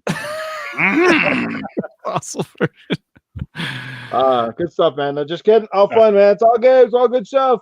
Good stuff. All right, let's get over and well, the man who brings it to life each and every week, the middle-aged game guy, brother. Yes, well, guys, it was a great show. DBlackRaven, it was a pleasure to do a back-to-back doubleheader with you tonight and last night. Yeah, that was great. As for the rest of the chat, you guys are incredible as always. We appreciate every single one of you guys. Panel Titan, cheers to Titan, and shout out to Titan for coming out, even though he has papers to grade. All joking aside, we really appreciate him showing up. Noof, as always, for putting on an excellent program. And guys, I look forward to it every single week. Yes, you can catch me on Twitter at the Middle Age Game Guy. That's with a GY at the end. And of course, on the Xbox and PlayStation, you can catch me with the same word, okay? The same name, all capitals, one word. I am the Mag because I don't know how to be quiet. So yes, that's with 2 G's, by the way. And of course, you can find me here every Tuesday night, 10 p.m. Eastern Standard Time with Nuf Nukem and Titan Drago on Gaming After Dark. On Monday nights, you can find me with Mr. Boomstick XL and friends on Primetime Gaming. That's 8 p.m. Eastern Standard Time every Monday evening. Guys, it was a pleasure. I already look forward to next Tuesday, and I'm super excited for what's coming up ahead for 2021. We got a lot of great things for you and a lot of great content coming up. So thank you guys all and have a great night. J-Dub is a shill is in the chat. He drops $10. He's got a question for Arnold. He's a little bit late, but better late than never. Hey, Arnold, is it true that you did Jenna Jameson and Riley Reid? Who was better? Oh, I didn't know I was going to have to come back to do encore performance here, but here I am. J-Dub, I will try to answer your question. Well, first of all, Jenna Jameson, she's a class act. Now, when she told me she was deep, she wasn't kidding. Honest to God, I almost got lost up in the air. Honest to God, it was like a stir stick in a giant 7-Eleven cup. I could hear the echoes. Oh, my God. I think she said more wiener than a meat factory. Oh my God! And this Riley Reid, I couldn't tell. The lights were out the whole time. And like I said, I was doing her donkey style. Donkey style. Good stuff, guys. All right, let's get over and let my other amazing co-host get at it here. He's got papers to grade and school to teach. Titan Drago, brother. Yeah, I do got to get out of here, man. But DBlackRaven, man, it's awesome having you on, bud. We followed each other on Twitter for like years now, man. Yeah, man. Yeah. Yeah, dude. It was great having you on. And as far as my award this week, we all got to be more like Doggy Dog because he was the only one that freaking remembered KOTOR, all right? These other mugs over here killing me can't remember yesterday. I gotta get going to grade. I gotta get grading these papers, everyone. Great hanging out with you all. Good stuff. Well, that is the end of the first Gaming After Dark for 2021. We hope this year is going to be bigger and better than ever. Thank you all for making 2020 an amazing year for everybody here in this panel, for our guests that came out, all the super chats and stuff like that. You guys are fantastic. We hope, like I said, at the end of the day, if the majority of you guys in the chat enjoyed the show and left with a bit of a smile on your face or had at least a couple of laughs, our mission is accomplished. That's all we look to do here. Let's talk a little gaming news, a little, all what's happening in the industry, and give everybody a good time. while you're at it. But anyway, guys, that is it for me. I will be, always remember to find Noof Nukem, always in the gutter. And don't forget to keep tabs on social media for the next community game night. I will tell a lot of you guys right now, download that Team Sonic Racing if you get a chance. It's on sale right now on Xbox if you don't have it already. It's on the store. And it's a fantastic alternative to Mario Kart that we don't need passcodes and all that crap to get into and play a game.